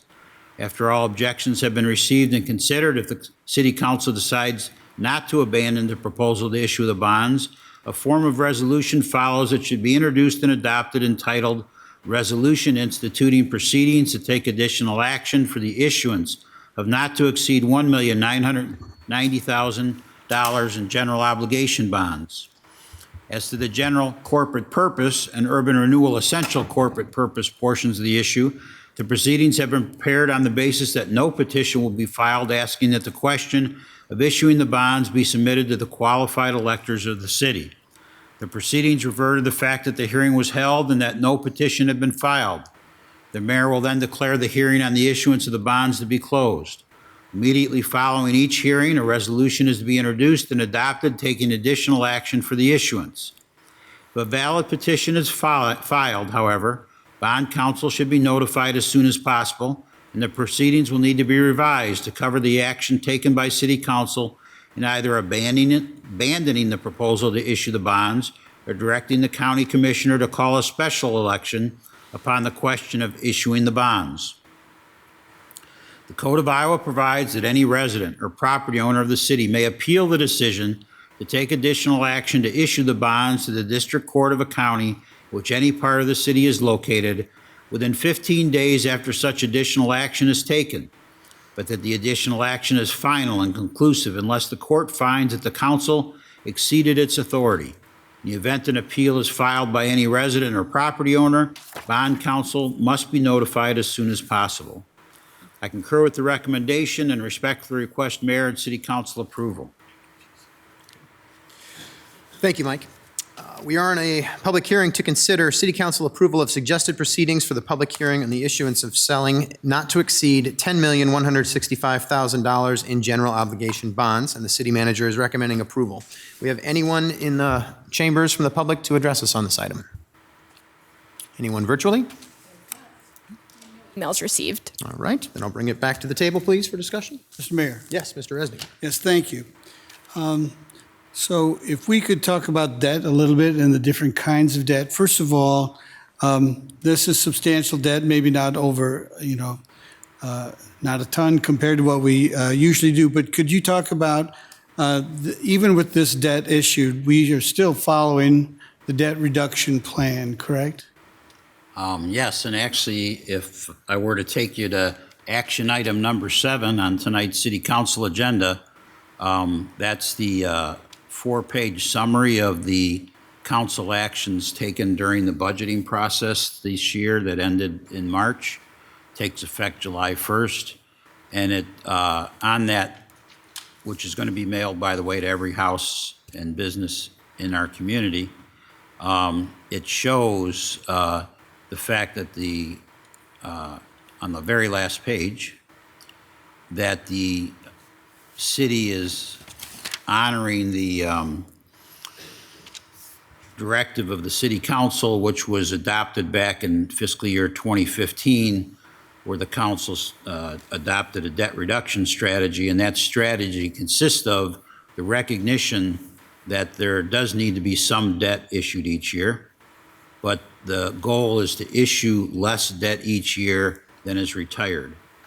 And therefore, each year, the city's debt load just decreases, sometimes a little and sometimes a lot, but it does decrease each year, and we've been able to honor that ever since FY 2015. Very good. Thank you very much for that. Thank you, Mr. Mayor. All right. Well, then the motion here is to receive and file and adopt the 5 resolutions. Adrian, would you call the roll, please? Sprank. Aye. Roussel. Aye. Jones. Aye. Wethel. Aye. Kavanaugh. Aye. Resnick. Aye. Farber. Aye. Motion passes 7-0. We will move on to public input. At this time, anyone participating in the meeting may address the City Council on the action items on the agenda or on matters under the control of the City Council. For all in-person attendees, please plan to approach the podium and state your name and address. For all remote attendees, please enter your name and address in the chat function or state your name and address over the phone when the mayor asks if there is any virtual input. If more than one participant would like to speak, then city staff will determine the speaking order of the participants. Individual remarks are limited to 5 minutes, and the overall public input period is limited to 30 minutes. Under the Iowa Open Meetings Law, the City Council can take no formal action on comments given during public input or that do not relate to the action items on the agenda. Thank you very much. So if there's anybody here from the public who would like to give us some public input, if you could come over to the podium with that. Is there anyone? Thank you. And when you come, if you could give your name and address, and you'll have 5 whole minutes to give us your thoughts. Thank you very much. Tim Hitzler, 2655 Fulton Street. Thank you, Mr. Mayor and the City Council. The law of holes states that when you find yourself in a hole, quit digging. When it comes to Five Flags, some want to keep digging in hopes of better results. None of my comments tonight pertain to the staff that worked very hard to operate Five Flags. Feasibility studies are used to make decisions. Their reliability is key, even though they often overestimate performance by 50%. This is documented in published research. I have asked the consultants and others for data showing the accuracy of their forecast and received nothing. If this data exists, they would display it proudly. The statement, "We stand by our reputation," does not suffice when $90 million of taxpayer money is at stake. As responsible representatives of taxpayers, the council must closely scrutinize the data used in the studies. Here's one example of several forecasts I question. The study predicts a new center will draw approximately 286,000 in yearly attendance. Current average attendance is about 85,000. A look at other civic centers, which I will provide you, demonstrate this forecast is wildly optimistic. The Tyson Events Center in Sioux City, Iowa draws only 192,000 in attendance and has a population of 85,000. Overestimating the attendance comes at a cost to taxpayers and economic impact. If attendance is off by 100,000, for example, taxpayers could be back to subsidizing Five Flags for up to 800,000 a year. I also have major concerns about the hotel room night calculations. Here are a few recent news headlines to demonstrate my concerns even further. New convention center study likely to fail test. Consultants, CSL, the same one we hired, dubious track record ignored by San Diego leaders. Next one, the taxpayer is always on the hook with empty arenas and convention centers. Some boast of Five Flags' economic impact. Not factored into this is the on-scene cost of pulling $90 million out of the pockets of taxpayers who would otherwise spend the money at local businesses. In the world of civic center math, taxpayer expenses are seen as income and not expenses. Furthermore, there is no accurate way to measure the actual dollars brought into Dubuque directly as a result of Five Flags.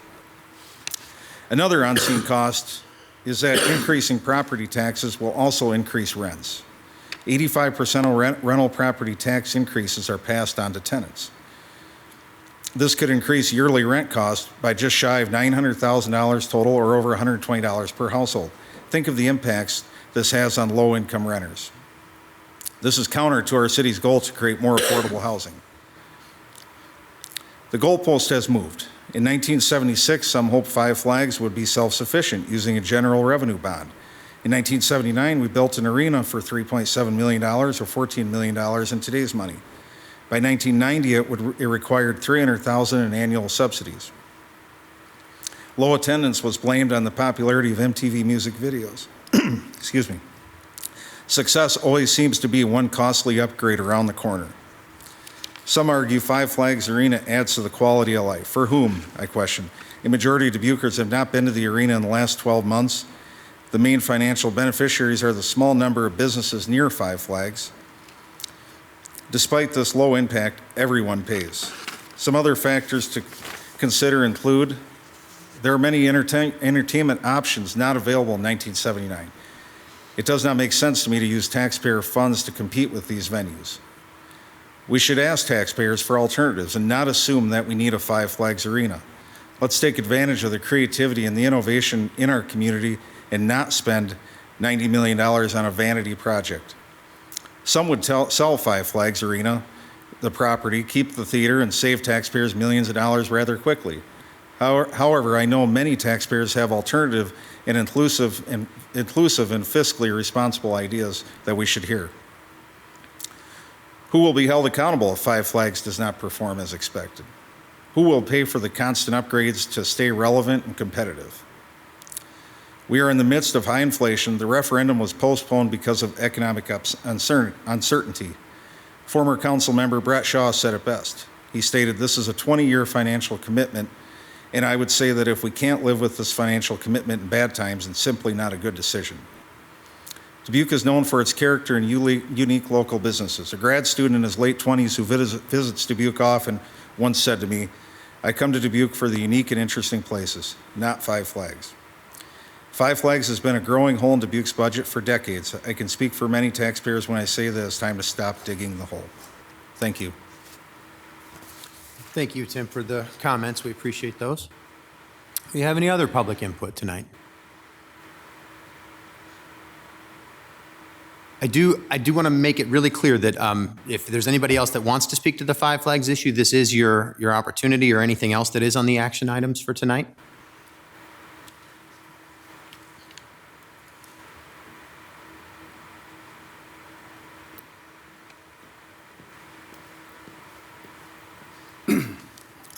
Hello, Keith Gutierrez, 2819 Meadowwood Drive.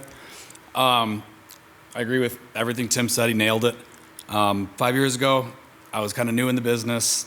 I was all for it. It was something historical. It was in existence. To kind of parlay in your comment about MTV, it's kind of a dying thing. The kids all have Spotify. As someone in the food and beverage industry, entertainment industry, we spent $50,000 on bands year one. Probably got a return of about $5,000, lost about $45,000. Quickly pivoted, changed that whole direction. I guess the big question is, if we're looking at this as a private enterprise that should show it has a business forecast of revenue, and if the answer is no, I think that the writing's on the wall.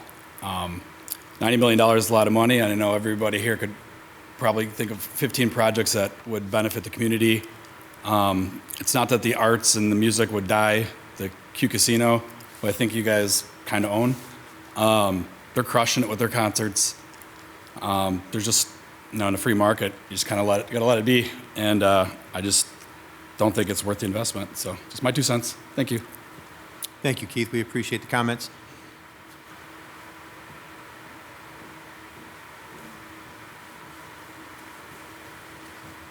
Chris Johnson, 2792 Arbor Hills Drive. So I live in the city. I'm concerned about the Five Flags, just from what I read, the cost. So I kind of try and boil cost down into how does it affect me as a taxpayer and a property taxpayer. So I think I read it was $200 for average tax bill for a $160,000 house. So if you've got a $500,000 or $600,000 house, those people will be paying $800 in their tax bill, which is probably about 5 or 10% of their tax bill. On a per seat basis, if I do some quick math, 6,000 seats, $90 million, that's $14,000 a seat for the infrastructure for the building for that seat. You'd have to sell out at $30 a ticket. You'd have to sell out that arena 450 times to pay for that $90 million, if I got my math straight. So that's a lot. And I mean, I'd like to use the Five Flags more. We probably don't, as one of these people said, that most people probably aren't using it. When I boil it down to those numbers and say, does this make sense for me? $14,000 a seat, $90 million, increase in people in the city to pay taxes. Are people gonna buy my house if I sell it because now the tax rate's so high? Can we employ the county somehow? Maybe it's a whole county venture, joint venture between the county and the city to pay for something like that to try and spread the cost around, but that's still only a $100,000 base. So it just is, it gets to be a lot for a community of 60,000 people to pay $90 million. If we are 300,000 people, maybe a different story. Thank you. Thank you, Chris. We appreciate that. Anybody else? Okay, do we have any virtual comments? No virtual comments. Okay. There has been some public input submitted. Dubuque Main Street and Clark Schultz submitted input related to action item number 1, and Kathy Gukaisen of 566 St. George Street submitted input related to action item number 2, and all of that input has been uploaded with the agenda items. All right, thank you, Adrian. I'll do one last call, just to make sure. Talking about some important stuff tonight. Okay, then we can close public input and move on to action items, please, Adrian. Action item number 1 is updated analysis of capital and operating costs for an expanded/improved Five Flags Civic Center. Mr. Mayor? Mr. Resnick. I move to receive and file and discuss this on the council. Second by Farber. A motion by Mr. Resnick and a second by Ms. Farber. Mike, please. Thank you. City Manager Mike Van Milligan. Leisure Services Manager Marie Ware is providing an updated analysis of capital and operating cost for an expanded, improved Five Flags Civic Center for Scenario 4 Hybrid. The previous project cost showed a midpoint construction in June 2022 at a cost of $75.08 million. This figure was lowered to $74.34 million in the ballot language approved by the City Council. This was adjusted because the issuance cost included in the larger figure by the consultant was higher than those calculated by the city's financial advisor. Assuming a September 2022 referendum, the new midpoint completion date is April 2025 with a project cost of $89.7 million. Director of Finance and Budget Jennifer Larson contacted the city's financial advisor Tiana Pooler of Independent Public Advisors regarding the impact to the average homeowner and a debt schedule related to the $89.7 million project. The impact to the average homeowner is $193.28. The details are attached to the agenda item, including the report from the consultant. Thank you, Mike. So, Marie, did you have a presentation on this tonight at all? Okay, so it's just you've had the information for us. The other person I was wondering, HR, did you have anything to present or anything that you'd like to mention to us as far as this item? I wanted to give you a chance to do that first. Anybody from the city or anybody who's been working with this before we open up for questions and discussion, just because I think it'd be interesting to hear perspective now that we have this new information. Sure. Thank you. H.R. Cook, General Manager, Five Flags Center. Thanks for having me tonight. The cost increase was no surprise.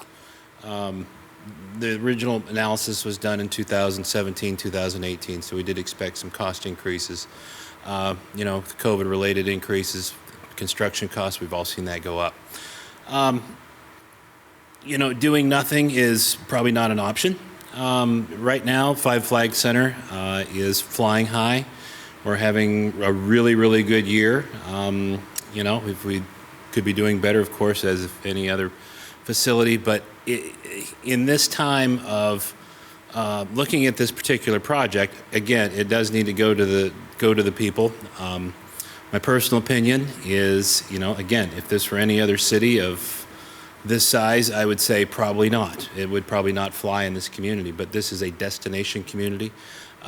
We have 77% of the community, 77% of our ticket buyers come from outside of the Dubuque area, and they come here to spend the night. They come here to enjoy the hotels, the amenities, the restaurants. There might be a different way to look at this. Since COVID, things have changed a little bit in the entertainment industry. We're starting to see more boutique type entertainment venues. If you look at the Sylvie in Madison and several other, the Live Nation entities, maybe that might be worth looking at if, $90 million is not something that the council wants to consider this evening. They are state-of-the-art as far as production areas, as far as the artist amenities, and those are the things that the agencies and promoters are really looking for, and then make it a state-of-the-art facility for those patrons, maybe not having a 6,500 seat arena, but maybe a 5,500 seat arena, lopping off 1,000 seats. It's not necessarily the size or the seating capacity. Yes, we do need some seating capacity, but it's the actual size of the facility. So it's not something we can just renovate and make it more profitable, because it's the actual ceiling height, it's the amenities for production, it's the load-in space, it's things you cannot recreate in a one square block area.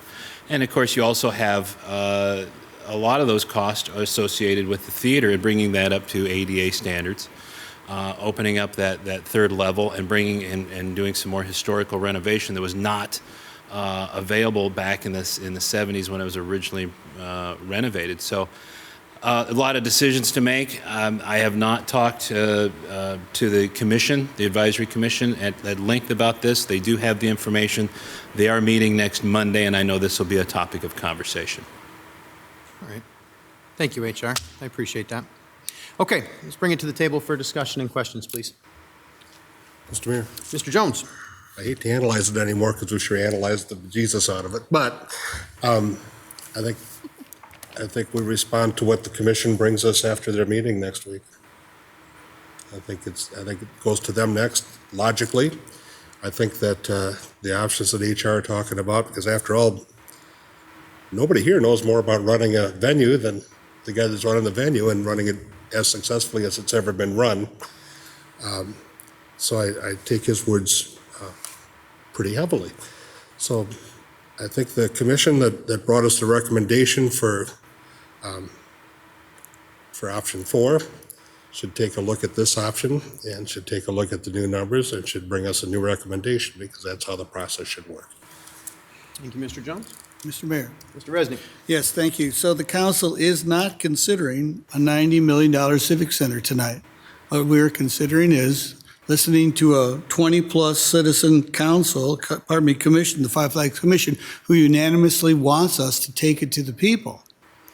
And I think that's a great thing. I think whatever, as Mr. Jones mentioned, they're going to look at this again, and I think we need to listen to the citizens of Dubuque who say, this is what we'd like, whatever that happens to be after their meeting. Will you please take it before the people and ask them to vote on this? I am still for that. I am still for a referendum of a number this big. And the council does not promote a certain plan or not. What we promote is citizen engagement. Love it that the commission is really engaged, would like us to do this. I think we should say yes. Let's listen to the citizens and get it out to a vote, and then people can talk about all the different options that they have. So again, we're not considering going forward. We're not endorsing this. What we're endorsing are citizen input, citizen engagement. We thank every citizen in Dubuque to come up, Mr. Hitzler as well, to come up and give us their input so we can make the best decision possible. Thank you, Mr. Mayor. Thank you. Mr. Mayor. Ms. Barber. So in speaking of and in referencing what Mr. Resnick has said, I spent some time in the last couple of days chatting with many residents, businessmen, small business owners, and I did get a compilation of comments, and I just want to summarize, I think, what I had heard without opinion from me, but I just want to share with you some of these very well thought through inputs that I received. And of course, on the challenging side for this conversation was the $90 million price tag and the fact that over a 20-year period, households, landlords, and others would be increasing their tax base from $194, say, down to $172 over a 20-year period, and that could have an impact on not only their own budgets, but also increasing revenues, if you will, for the tenants. And they see that as a huge challenge.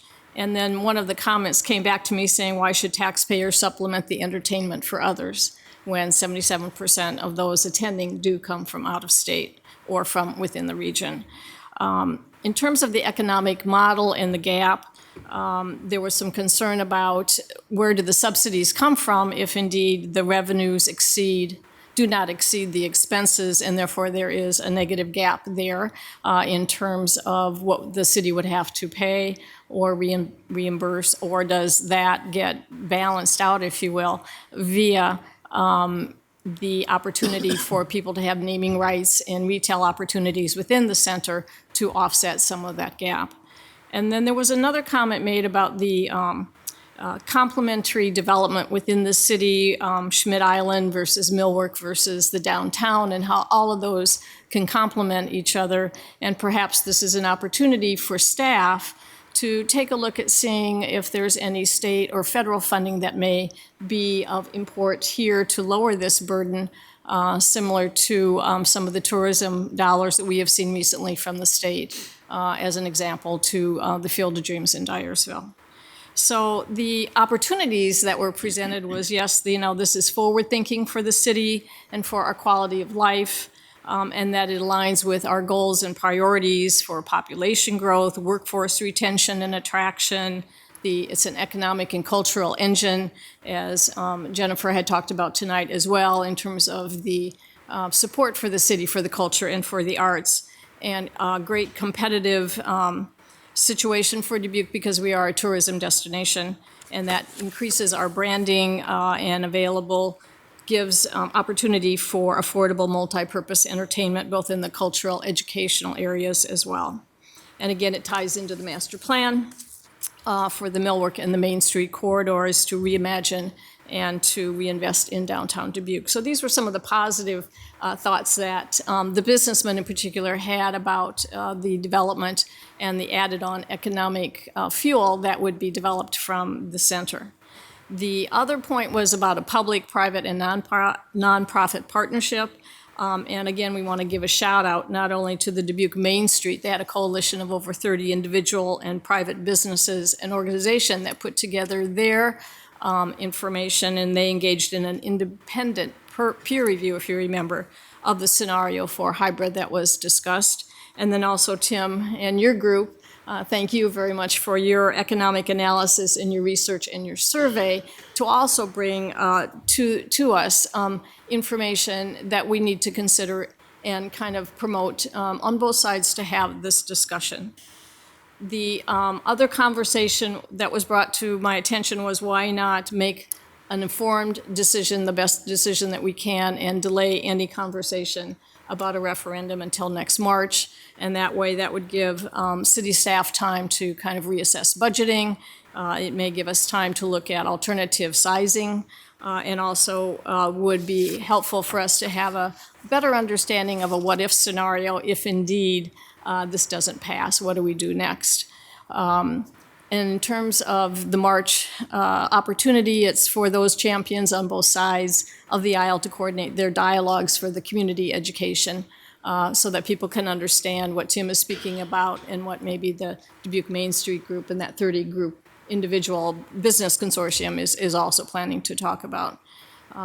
So that being said, I also agree that it's important to let the commission have an opportunity to revisit this and to take a look at maybe that boutique venue that HR was talking about, and also to talk about different spatial arrangements. But I just wanted to share with you that I received an enormous amount of feedback on the challenges and the opportunities. And so I think it's a good opportunity for us to continue this dialogue and take the time that is needed to better understand, and also to make sure that we understand what the decision process would take. If it doesn't succeed, what do we do next as well? And also to give staff the time to research additional funding, so perhaps it doesn't burden the taxpayers as much as that $90 million price tag.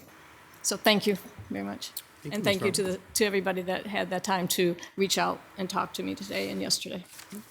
Mr. Spring. Thank you, Mr. Mayor.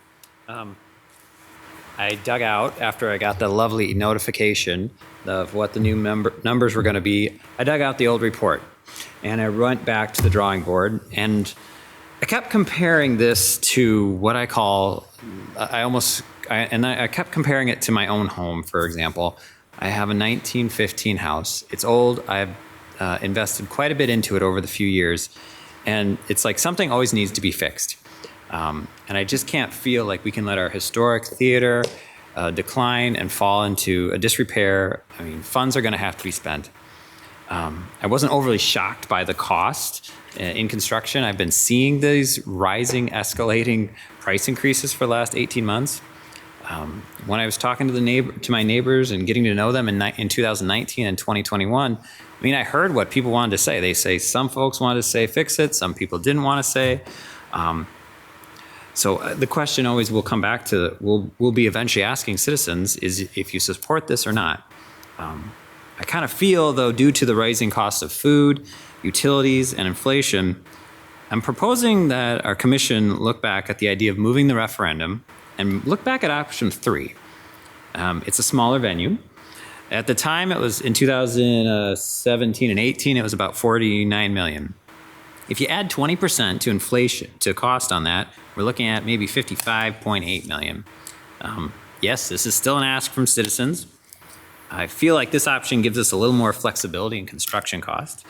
It gives time for businesses to do some fundraising, look at historic grants, and as well as see as what the new post-COVID entertainment trends are. I mean, regardless of what this referendum happens, if folks say no, we're still going to have to spend money. We're still going to have to spend funds, and we are still stewards of an aging entertainment facility and a historic theater. So we're still going to have to do something regardless. So thank you. Thank you. Yeah, Ms. Rousseau. Thank you. I think my reply at this time is pretty simple and more in line with Mr. Jones' reply, in that our commission has been studying this for years and has a great historical perspective that they can now apply to this new information that's come to them. And I would like to see what they have to send to us before making any further judgments. Thank you. Thank you. Ms. Wethel, yeah.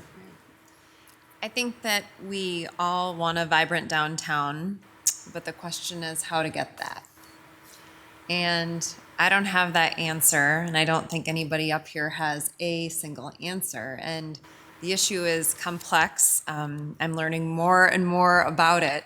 But certainly we have a really unique opportunity that I see as a positive, because we're coming out of a time that was desperate for places like this.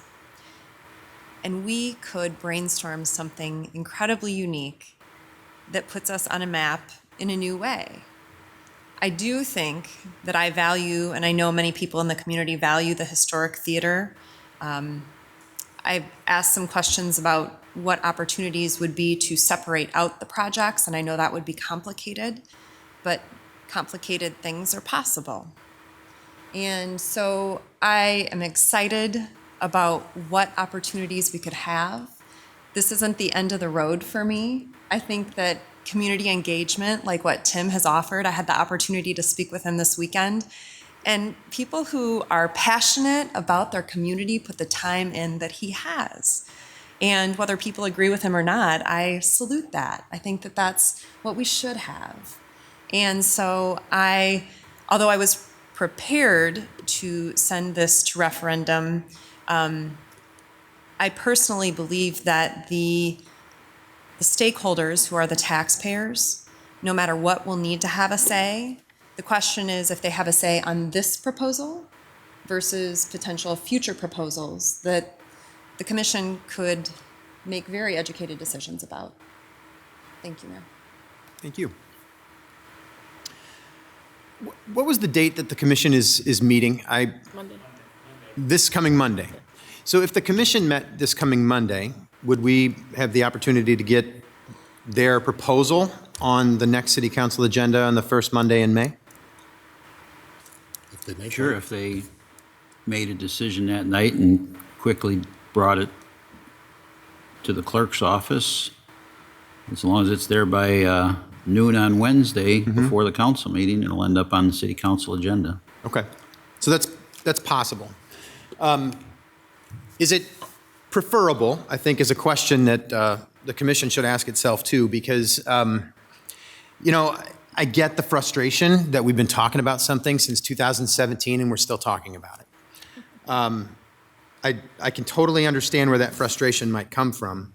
But, you know, Ms. Wethel used the word opportunity, and I thought a lot this weekend as we were milling over this price tag here. I thought a lot about the fact that we also could be paying for something that, you know, we might have a little bit of buyer's remorse for, that we approved before a worldwide pandemic. And we're not doing that right now.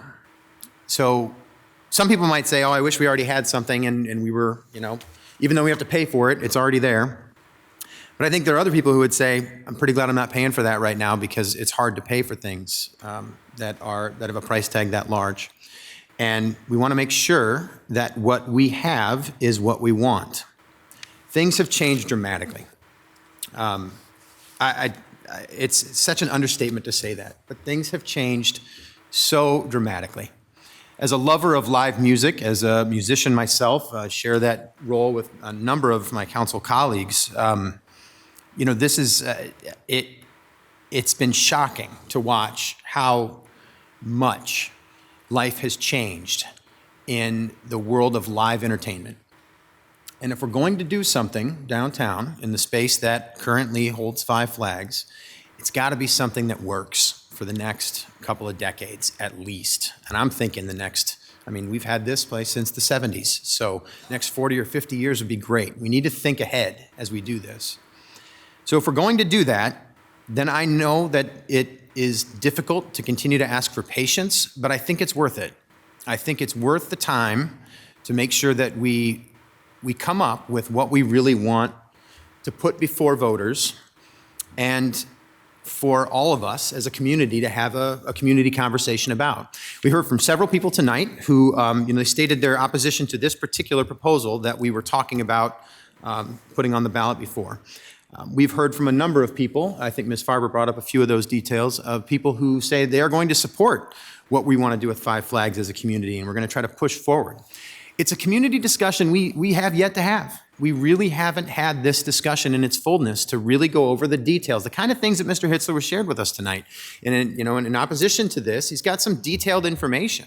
Well, I want to hear from the other side as a voter, somebody who's going to vote for this, along with the rest of the Dubuque community. I want to hear the other side and say, what's the benefit of all of this to make sure that we do it? I think the biggest question I want us to think about, and I would ask the commission to think about from my perspective at least, is who do we want to be? What do we want our community to look like? How do we want to identify?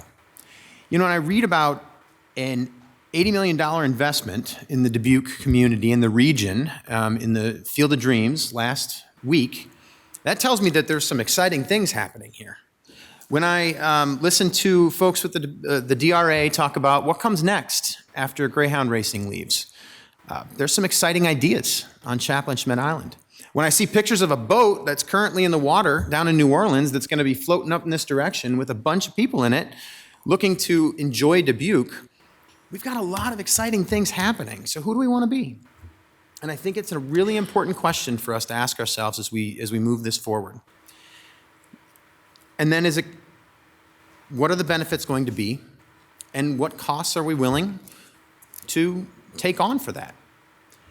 Whatever we do, I would suggest, at least, that staying with what we have just isn't going to work for the future. It is not a venue that is going to work any longer. It has outlived its useful life. And I don't think there's an appetite on this council, at least that I've heard, to knock the place down if we all decide that we don't want something new. So we're going to continue to maintain Five Flags for what it is because it still provides a benefit to the community. So I want us to think about what, as a community, I'm asking us to think about, and the commission to think about who we want to be, how we want to move that forward, and what the best options are based on today. No longer based on 2017 or 2018, but based on today. And I look forward to hearing what the commission has to say and then looking forward to some more community conversation. I would hope that we could move with some urgency, that if we can get this in the next city council agenda, that would be wonderful. But if it needs more time, then I'm willing to take that time as well. I want to do this right. I want to make sure we do right by the community in whatever way we can. So thank you to everyone up here for providing more input. Thank you for all the staff that have put so much time and effort into this, along with so many other things you're doing. Thanks for those of you tonight who were able to speak up about this, and everybody else who's reached out to us. I think it's very important that we continue on with this conversation and continue to move this forward. So if I could summarize now, and then I'll open it up for any other questions or discussion if we have it. But what I'm hearing is that we'd like to send this idea back to the commission, have the commission take a look at options that are on the table, give us a new recommendation, if possible, by the next city council meeting, but if not, at the soonest possible date that they can. Is that a good summary? Okay. Any other discussion or questions? Yeah, Ms. Farber. I think the other point to this benefit would be the opportunity for collaboration with the public, the private, and the nonprofit sectors together. And hopefully the commission will talk about that as well, because I think there are opportunities for fundraising, for philanthropic development. To answer Katie's question about the theater, that there's, I'm sure, some of their benefactors that are looking to see how they can assist, but there needs to be, as the mayor indicated, what is it that we want to be with this facility? What is it that we as Dubuque want to do to revive our downtown? Because it does fuel economic development down there. It's very important. It's right in the middle of the historic district, the cable car, the cathedral districts. I mean, it really speaks to that whole area that in some respects really needs, just a little bit of encouragement for new growth. So I think that would be an important part. Thank you. Thank you, Ms. Farber. So, Mr. Mayor, just to clarify. Mr. Resnick. Yes, thank you. That if we approve this item tonight, we are simply approving that we receive this information, we're going to file this information, and we've talked about the information. Yes. And what I'm hearing is that we're giving some guidance to the commission as well on and moving forward. But yeah, as far as a vote, we are, the motion is to receive and file and to discuss as a council. Any further discussion? I would suggest, Mr. Mayor, Jones, to the yep. mover that their motion be revised to receive and file and refer to the commission. Mr. Resnick, you made that motion. Would you Second. take that? Well, Mr. Resnick, would you? I'm you thinking about it. I do revise my motion, please, to receive and file and refer to the Five Flags Commission. And I did second it, didn't I? All right, we have a motion by Mr. Resnick then, second by Ms. Farber. All right, seeing no other discussion then, Adrian, would you call the roll, please? Sprank. Aye. Roussel. Aye. Jones. Aye. Wethel. Aye. Kavanaugh. Aye. Resnick. Aye. Farber. Passes 7-0. Action item number 2 is aggressive panhandling ordinance and ACLU communication. Mr. Mayor, Mr. Jones.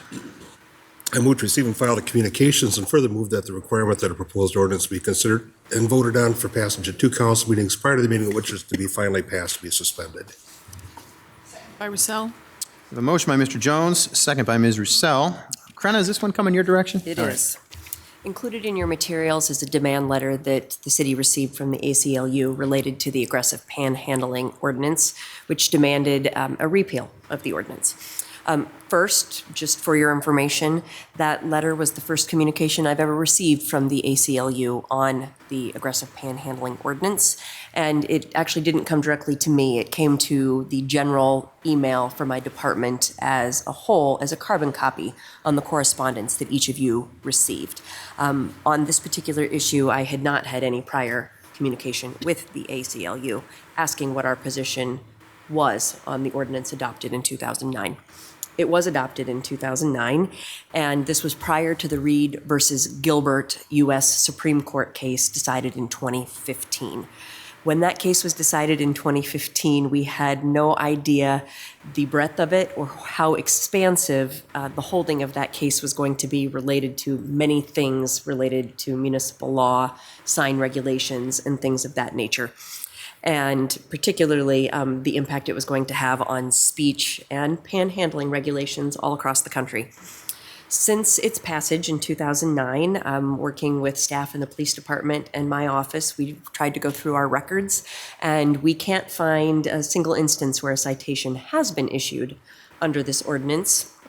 And if I had been contacted in advance of receiving the demand letter, I would have told the ACLU that I agreed with most of their analysis. And in the wake of the Reed versus Gilbert decision in 2015, I would have actually suggested a joint recommendation that we repeal this ordinance because we handle the behaviors that are problematic in different ways. We don't use this ordinance. They are handled through harassment or disorderly conduct provisions of the code, which address the behavior and not the speech, which is the ACLU's issue. So what you have attached from me this evening is an ordinance that would repeal our aggressive panhandling ordinance, and that is for your review and consideration. Thank you, Krenna. Bring it to the table for discussion then. Mr. Mayor. Yes, Mr. Jones. I'm a proud member of the ACLU and have been for a long time, and I'm kind of disappointed in their approach in this as well. This was we're solving a problem that we don't have, and historically we can prove that with the lack of arrests under this statute.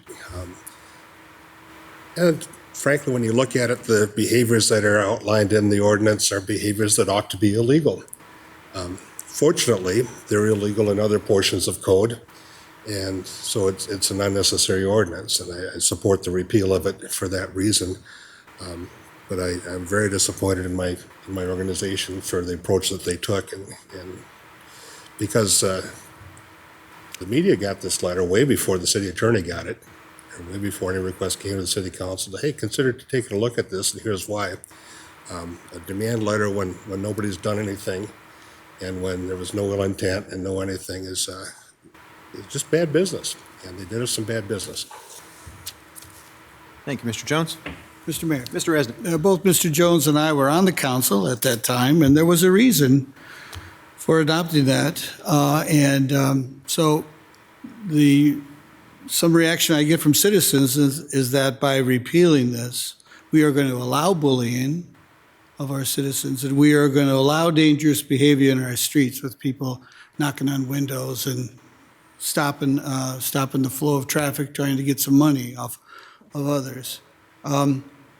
And your response is that we will still not allow those bullying occasions, and we will not allow dangerous behavior in our streets, correct? Yes, sir, that is correct. And you were assistant city attorney at the time? I drafted the ordinance at that time, yes. So can you recall why, we did it for a reason, right? And this was considered the best way to handle the situation. So I went back through my records trying to determine if I did a memo that accompanied the ordinance when it came to council, and I wasn't able to find anything in my records as to whether it came from me or whether it came from the police chief at the time. So unfortunately, my memory has failed me, and I don't actually recall the impetus for drafting it. We would likely be able to find that in the council proceeding records. But being as it was 2009, they're not as easily accessible as those 2011 to present. Thank you. And of course, you have a lot of credibility as an unsung champion as well. And we appreciate all the good advice. Simply that's great legal advice that you have given us. So I intend to support that. I, like Mr. Jones, disappointed in the process of how this happened. And it appears that we were threatened by the ACLU, and we're backing off because of that, and that we're not supporting our citizens and their freedom of movement here, or freedom from being bullied because of their bullying. Frankly, that's what it appears like. But I appreciate your consideration on this, and I'm glad to hear that the remedy for those situations for our Dubuque citizens will remain. We still have ways to deal with those situations, and we will deal with them. Thank you. Thank you, Mr. Mayor. Thank you. Mr. Mayor. Yes, Ms. Wethel.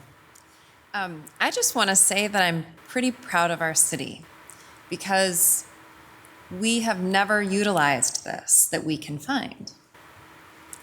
We have used other means to resolve situations, things like crisis intervention training,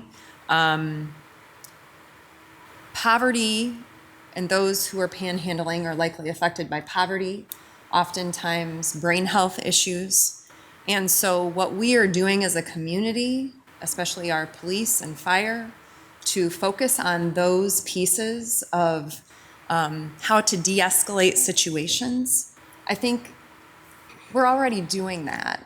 And so we should all be, I think, really proud to know that we've never actually utilized this. If we are in the wrong for having it, then we will amend that issue. And I think I agree that there's ways to resolve these findings that could have been handled better, that I would have liked to have had seen as well. But at the end of the day, we're doing a lot of great things for our community and for people that would be affected by this. However, none have been. Thank you.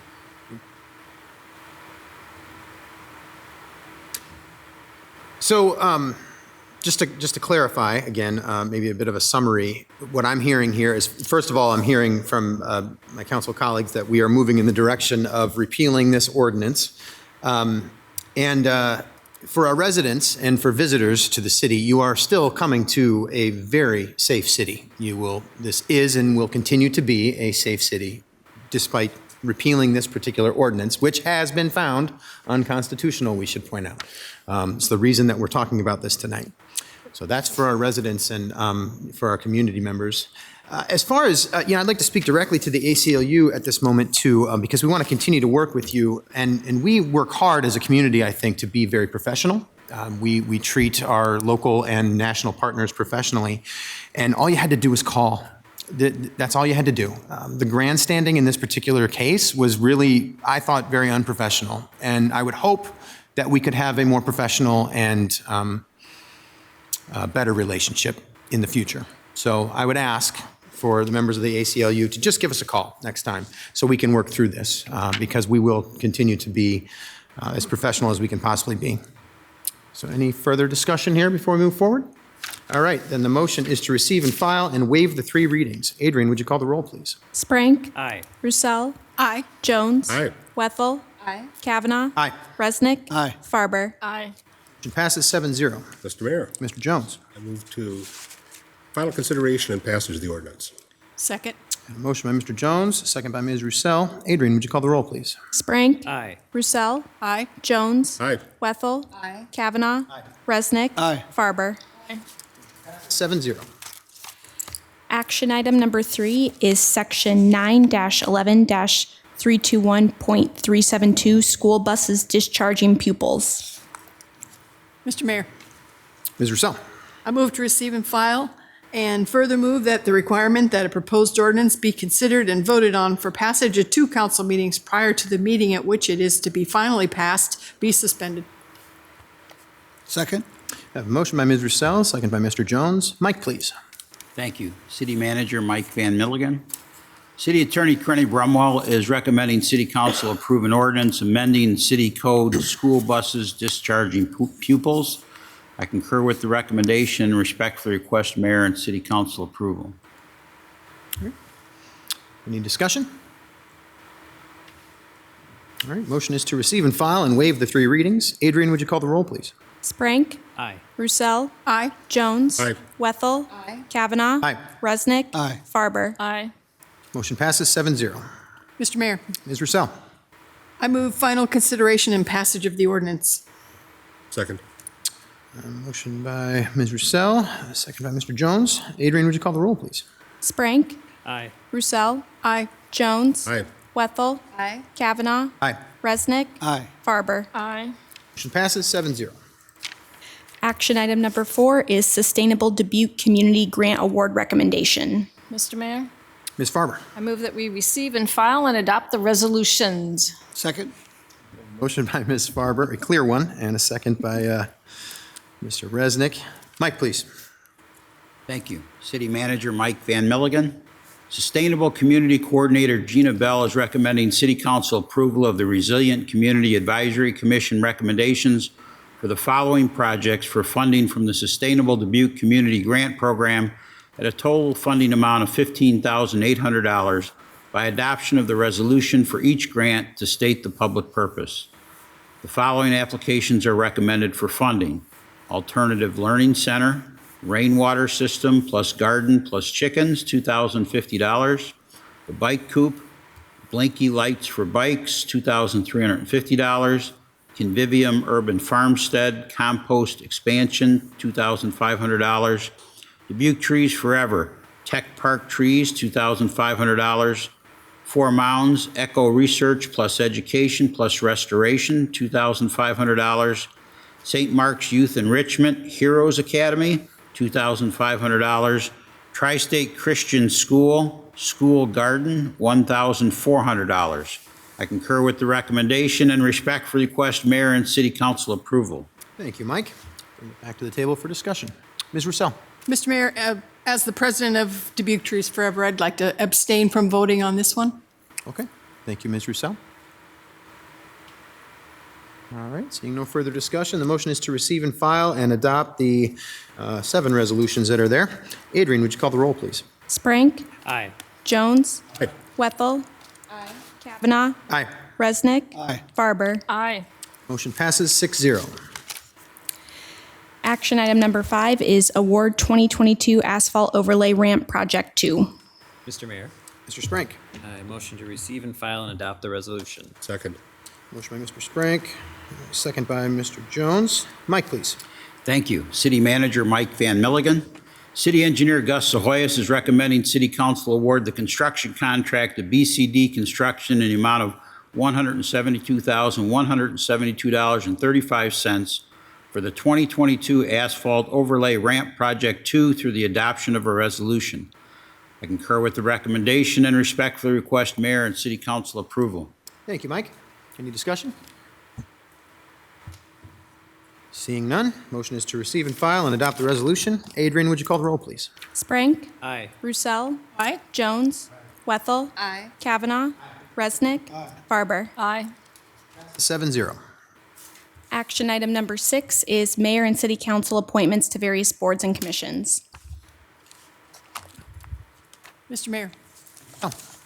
Move to receive and file and have a discussion at the council table. Second. Motion by Roussel, second by Resnick. Adrian. Thank you. Adrian Breitfelder, City Clerk. The City Council reviewed their appointments to boards and commissions for calendar year 2022 at the January 3rd, 2022 City Council meeting. Following that meeting, certain board and commission terms remain unfilled due to the Ward 4 City Council member vacancy. Based on Councilmember Wethel's recent election to the Ward 4 term, the City Council must review all vacant board and commission terms to determine appointments. Supporting documentation has been provided to City Council that details all of the City Council commission assignments. And the 3 that require appointment tonight are to Dubuque Initiatives, Dubuque Main Street Board of Directors, and Dubuque Main Street Executive Committee. And the City Clerk's office will notify the appropriate board and commission administrative staff of the City Council members appointed to those vacant board and commission terms. All right. Thank you, Adrian. Bring it to the table then. Mr. Mayor. Yeah, Ms. Roussel. I would like to make a suggestion in light of our newest council member. I have served on the Dubuque County Early Childhood Board for 2 years, but with our new council member having young children and having a health background, I think she would be a fantastic representative to that board, and I'd like to offer that seat to her if she would be interested and available for those meetings. I would enthusiastically accept that. I would really enjoy that opportunity. So thank you, Councilwoman. You're welcome. All right. Thank you both. Yeah. And then did you have more, Ms. Roussel? Yeah. Yes. I would also like to state that I'd be interested in serving on the Dubuque Main Street Board if, I'll just throw that out there. Okay. All right. Thank you. Other thoughts? Mr. Mayor. Yeah, that's right. Yes, I would like to say that I will take what's ever left from other people. There are 2 needed, one in the exec board, one in the general board for Main Street. And then there's the other one with the Dubuque Initiatives. But I would like to have Ms. Wethel take first choices before I say anything. I would be happy, though, to take what's left. They're all great. Thank you. All right. Might bounce that over to you, Ms. Wethel, if you have any thoughts on what you're thinking for this one. Thank you. I appreciate that. I am happy to yield appointments to the other commissions to other individuals on the council. Okay. So if I'm hearing correctly, then we've got Ms. Roussel, you said you want the Dubuque Main, so first of all, Ms. Wethel, Dubuque Early Childhood. Dubuque Main Street, we've got the executive board and the regular board. Does anyone know, has that generally been filled by the same person? I believe Mayor Buell was the one who was serving on that most I recently. did them for a while, and then when I started working again, it wasn't possible to make their meetings, so. Okay. The mayor took it over. Okay.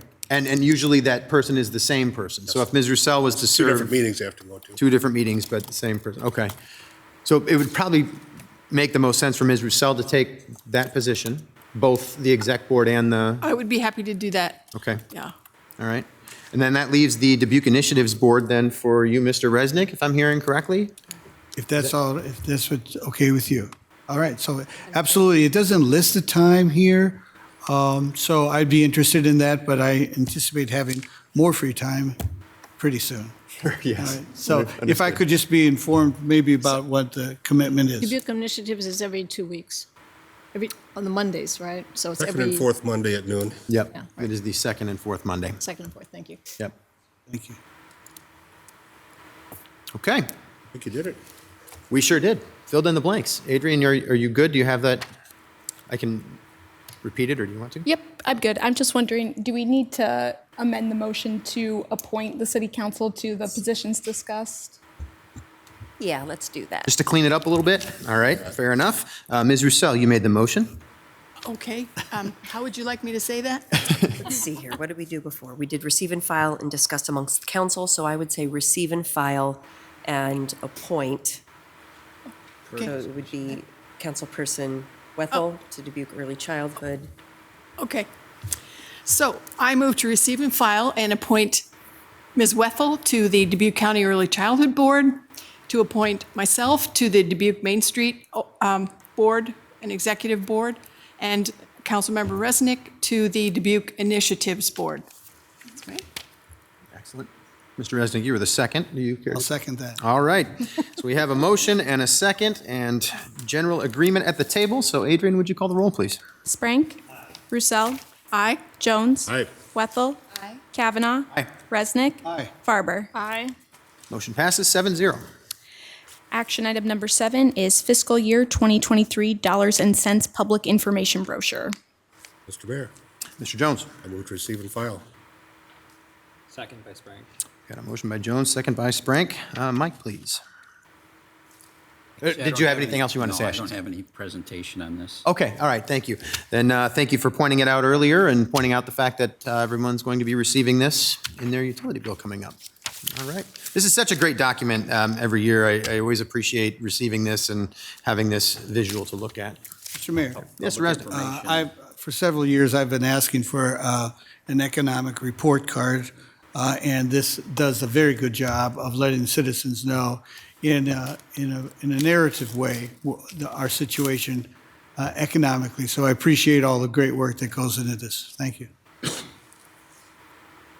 All right, motion is to receive and file. Adrian, would you call the roll, please? Sprank? Aye. Roussel? Aye. Jones? Aye. Wethel? Aye. Kavanaugh? Resnick? Aye. Farber? Aye. Motion passes 7-0. Action item number 8 is 2022 Winter Arts Snow Sculpting Festival video. Mr. Mayor, Mr. Jones. I move to receive and file and view the video. Second. Got a motion by Jones, second by Resnick. We are ready for the video, please. To participate in snow carving is a strong back and a good tolerance for cold weather. The general public ends up seeing that art just sort of appear out of nowhere, and this is a really cool event because people actually get to watch the entire process in action. Everybody's working together, helping each other, so that at the end of the day we have 6 beautiful sculptures that the whole community can enjoy. You can sit inside and hate winter, but you can get out and play in it, and it makes it a lot more enjoyable. We are at the Winter Art Snow Sculpting Competition and Festival down in Washington Park. This event has been going on for 5 years now as a partnership between the Dubuque Museum of Art and the City of Dubuque, and it is all about getting people out and about, enjoying creativity and watching really sort of magic emerge from giant blocks of snow over a week's time in early February every year. There are many hands, many people, many local businesses that help make this event happen. There's a lot of behind the scenes, of course, planning work. And then the week of the event, we start off with having a day that is all about snow packing. For every sculpture that you see here, it is a dump truck worth of snow. Volunteer crew came down and built all of these boxes, which is a great big plywood form that they clamp together, and then they dump snow in it and chop it up and stomp on it and add snow and stomp and snow until they're standing on the top of the box. Then they open the box up and move to the next one. That's a really hard job. You'll find out how good you packed it. That's actually pretty tight. Definitely feels like a collaborative, group effort. I'm really not an artsy person at all, and so, but this is one thing that's just pretty interesting and pretty cool. So, it got me out here. It's just another way to give back to the community for the little kids and the people that are walking down. I mean, it's a big deal. It's something they've never seen before. It's an amazing project, and Conlin has a long-standing history of trying to give back to the community that's been so good to us through our construction projects. Find a bunch of really good people in Dubuque, and that's what makes it a great place to live. We have lots of teams of local regional artists that come together, so both professional artists and student teams that work throughout the week to actually make the works of art happen. And then we sculpt for 3.5 days, so people get to see that whole process. Once you have the model, you come in and you usually do a layout day where you kind of find the center of the block, orient your model, figure out where it's going to be, find some landmarks, figure out what snow you don't need, and just start lopping it off. That's been fun, getting your anger out and just, going ham at it and having a good time. Basically, it's a subtractive process where you take away everything that's not the characters, the animals or birds, whatever, that's underneath inside. You go from the big block of snow to this blocky block of snow, and then you have to find the form within that. This is a great opportunity to make something big, and it can be a little bit more whimsical because it's not permanent. It doesn't last forever, and it's a great way to get art out where people can see it. I live right across the street, so every day I came over and I watched a little bit and I saw a little more progress. So it's very nice to see that process go from start to finish. I like the creativity that goes into them and also the time that they put into it, because it's not easy to do this. We're doing a river scene. It's about the idea that the river level is froze in the winter, and underneath the river there's fish and wildlife, and then above rocks on the bank and old tree stumps, and some of the birds use those as their habitat to land and look for fish that come to the surface and stuff for air, and they swoop down and pick them out. The blocks were 8 foot tall. We wanted it to be a little more dramatic than that, so we cut away part of the front of the block and then put it up on top to give us an extra 2 feet. This is a nice opportunity for people to experience something different in the wintertime, see it and do it. We all get a little bit of snow in the wintertime, and with a little bit of imagination can use that and do a lot of different things with it. We are doing an octopus. My teammate Rachel designed the piece, and it's an octopus trying to help an hourglass keep from running out, and it's broke. So we have an environmental statement kind of about climate change and the dangers it's causing to our world and everybody that lives on it. And he's got some tentacles coming up and over and above the 8 foot height we had. So we took a little box and chopped snow up just like they did the big one and added a little bit. We look like we're freezing, but the first couple days when we're cutting and moving a lot of snow, we're really warm underneath. We're quite warm. And then as you get to the finer work towards the end where you're doing more finer closing, then it's a little harder to stay warm depending on the weather, and your fingers get colder, but it's just a fun process to do it. It really wows a lot of people. Always ask me all year long about the snow carving. Everybody remembers that. I've been down here every year since we started the snow carving. My team today is a conglomeration of people who are willing to take a couple days off work and hang out in the snow with me. The title of our piece is Turtles All the Way. And there's an ancient story about the creation of Earth and how Earth was riding on the back of a giant turtle. And then that giant turtle was on another giant turtle, and it was turtles all the way down. Like, well, where is that turtle standing? Well, he's standing on another turtle. Well, where is that turtle standing? And it's the paradox of infinite regression. There's always another why. There's always another place to go. That was the impetus for the sculpture, and then we tried to represent turtles that are from the environment of the river along the Dubuque region. So we have, snapping turtles and soft-shelled turtles and box turtles and map turtles. And so they're all a little bit unique. I'm a local artist, I'm a sculptor, I like doing public work. And this is a great opportunity to kind of get out of the house in the wintertime and to showcase some of the things I can do and have fun, primarily. That's the real goal. Last year in the snow stomping part of it, we got my brother and his landscaping company and others involved. And by the end of the snow stomping, my brother looked at me and said, how do you get to make a snow sculpture? He's like, can we do one of these? And I said, well, yeah, like they'll let anybody do one who wants to. You just got to sign up and give them a drawing. It turned into us trying to attempt to carve a block of snow ourselves. We are making a unicorn head with some flowers around the base of the neck. It's not just to do a unicorn to do a unicorn. This was about doing something that symbolized my late husband. When he was going through his treatments, the unicorn spirit was kind of our saving grace, like we're going to get through this, the unicorn will bring everything we need. We were trying really hard to make it look as close to the model as possible, and that made our second day of sculpting really difficult. Once we sort of let go and just sort of found the shape within it, then we were a lot happier and just kind of went with the flow of it. I'm really happy with how it turned out, and I think he would enjoy it. So I love the part that we have college teams to see art being created in a public space and to get to watch that interaction between what they're making, who they are as artists, and the public enjoying and commenting and being inspired by what they've done, I think is really great. I started off playing football in college, and everybody kind of has that, one passion that brings them like that freedom where they forget that they're alive and whatever. And when football ended for me, I was kind of struggling to find that one outlet. I came up to ceramics and I found Scott, and like everything just took off, and I found that same feeling through ceramics.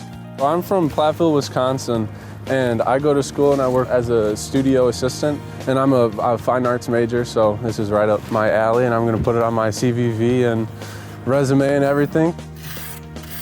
We have a little dinosaur going right now. Little Chilisaurus is what we're calling him, because he's cold. I've always kind of been interested in sculpture. Like I have clay at my house and I'm like, oh, let's sculpt whatever, but like this is high-end, like large-scale type of work, which I've never done in my life, but it's something brand new and it's fun. When the opportunity arose to assemble a team to come down here and do snow sculpture, we were all really thrilled. There's always a sense of community in the studio, learning from each other in the classroom, and so to get them to collaborate on a project and also get out of the classroom and work on a larger scale than we're typically permitted to in the studio, I think is a tremendous opportunity for them to learn. We've got this loop sort of form here. So that's something that I had been working on in my own production and research, but I wanted to incorporate the students' ideas and their thoughts on the sculpture. And so one of the students on the team wanted to do something dealing with the fish of the Mississippi River. And then another student was thinking about some of the content that we were interested in exploring. And so the sculpture, the title is Swimmingly. So we have this fish that's sort of like in this loop, and it's sort of like the semester, like once things get going and you're like on a roll and you're sort of hitting your stride, but if it were a fish, what would it be to the fish? And so it's that everything's going swimmingly. All of that sort of lends itself to the process too, where we're starting out and it feels a little clunky, we're not sure how it goes, and then you start to catch your stride, and It's like a sculpture about the sculptural process. We do people's choice voting every year. It's really just about bragging rights and a certificate. And there's actual judging. We're sanctioned as the official state of Iowa snow sculpting competition. So whoever wins our event has the opportunity to go on to the national competition that happens in Lake Geneva every year. This is actually really cool. I like it. We've got a good friendly competition going, but everyone's been so helpful and sharing of information and knowledge and tools, especially. The community of sculptors is so generous with their time and knowledge. I try to keep up that. It comes a little bit naturally, but it's also just part of the community. It's like, oh, I see you're struggling with that. Hey, try it like this. I've done this before. You know, the only way to learn how to do it is to do it. So if you find the edge of the shell. A lot of the people that are here carving are just everyday people, you know, right off the street, and just have a little bit of an ambition to do things like that. We're kind of a unique batch of people that do this. We share a lot of common experiences and get to know each other and look forward to seeing each other year to year. And we just like to expand what they do in the wintertime especially. Giving people the opportunity to, with the community sculpting area, to try doing it. So maybe for some kids this sparks a little bit of an idea of something else that they could do with snow at home. I think it's good in any opportunity to have a chance to try a creative process just like the artists do. It's hard to want to be outside in the cold, but this was a fun way for us to get outside. This is a great way to get the kids actually motivated to do something other than, sledding or random backyard activities too during this kind of weather. So we knew that you could try out the sculpting here, and we did it a few years ago, and the kids loved it. We love being able to get them out in the community and just seeing that there's other people doing some of the same stuff that they want to do. I think Dubuque as a whole actually engages the art community very well. We definitely have quite a vibrant scene.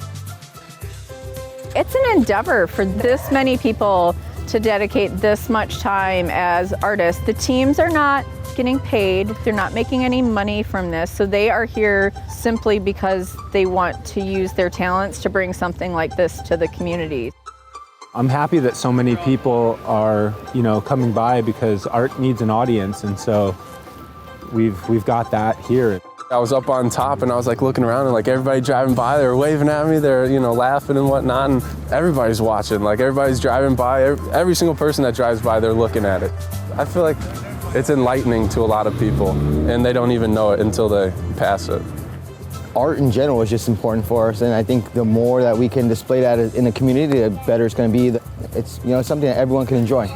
And because we're in a very prime location in downtown Dubuque, it's so easy and accessible for people to get to and walk around. And I don't know how many, just hundreds of people have been down here to watch this. And it's just fun to see. I mean, people get inspired by this, to see something like this coming from snow, which is a material that everybody knows.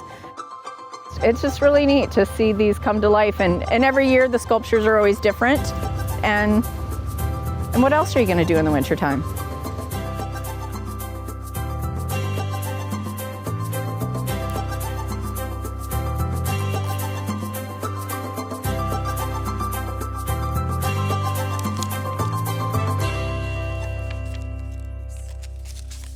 Wow, that was fantastic. I mean, that's seriously one of my favorite events in the wintertime here in Dubuque. And I love every time it's there, and I come running down from my house to go see it. And that was a great testament to everything that Jenny told us about in the work session today, and all the things that we're doing with the arts and culture community here in Dubuque. So thank you for everybody who put the work in on that. That was great. All right, well, the motion is to watch the video and receive and file. So Adrian, would you call the roll, please? Sprank. Roussel. Jones. Wethel. Aye. Kavanaugh. Resnick. Farber. Passes 7-0. Next are council member reports. All right. Mr. Mayor. Mr. Jones. A couple of things. Women's Leadership Network also nominated Robin Kennecker, who spoke to us before, and Robin's on 2 of our commissions, so she's kind of got some city connection that we can be proud of, and just want to give her a shout out for that. That's pretty neat. And man, we lost a giant this week in Chief Mark Dulsing. Knew the guy since he came to the police department as a volunteer auxiliary cop. Saw him as one of the original bike officers in COPs, saw him as an investigator, saw him as a patrol officer, as a traffic officer, as a lieutenant, as a detective, as a captain, as the chief of police. And all those things that he was also able to be a goof. He could have fun doing dumbass things well and get talking other people into doing them. If you've ever been to a Polar Plunge, the group that Mark led was always in bizarre, crazy costumes and always raised a ton of money because he was committed to it. He was a tremendous family man, a tremendous friend, a tremendous leader, and a guy that wasn't afraid to get in the middle of the harshest of community problems and give it his best every single day. So God bless you, Mark. Thank you, Mr. Jones. Ms. Rousseau. I would like to say thanks to the 77 volunteers that came out to plant trees this weekend. We planted 48 trees down on Jackson Street. And thanks to our city forester, Tom Kramer, and Barb Liska, Forestry Tech, and their team. We had a great time. So thank you. Yeah, thank you, Ms. Rousseau. Mr. Mayor, I just want to give a shout out to the Foundation for the Dubuque Public Schools, who are having their first event in 2 years, their fundraising event where they showcase entertainment from the different classes in the different schools for a couple of hours, and have a special opportunity for Stan Rygans and Amy also to present. So I just want to give a shout out, and they have right now, I think we have over 200 people attending, so thank you. I think a lot of events are coming back. It's good to see, starting to see the invitations roll in for quite a few community events coming up as the weather gets warm here. Sorry. Mr. Sprank. Thank you, Mr. Mayor. Yeah, since our last meeting, it has been a very busy time for me between neighborhood associations, food giveaways, helping plant trees, helping neighborhood cleanups. But the biggest thing I want to stress is that like I mentioned before, when we talked about the lovely Northwest Arterial project, it's going to affect our lives, and we'll all get through it. I know it's a little change, but we'll all make do. So thank you. Thank you. Mr. Mayor. Mr. Resnick. Yes, I would like to add my comments to the passing of Chief Dulsing. Again, for a large part of my time on the council, he was the chief of police, and I was always impressed that he wanted all of our citizens to have a voice. He listened very carefully. It's a very public position, and is always in the middle of things. And he had a sense of humor, but he was a serious man, and he worked very hard behind the scenes and in public to make this a great place to live, a safe place to live, and let all voices be heard. So I really appreciated the job that he did. Sometimes thankless, but I'm full of thanks for the work he did, as I'm sure we all are. Thank you, Mr. Mayor. Mr. Resnick. He has definitely left us with a hole in our community, and he will be greatly missed. I completely agree. I found him to be a wonderful, professional, funny man. I always enjoyed having a conversation with him. I read in the paper, someone mentioned the smirk that he always had on his face, and I knew completely what they meant, because that was always there. There's always a little twinkle in his eye, and we're all going to miss him greatly. So, there being no further business, we will stand adjourned for the evening. Thank you.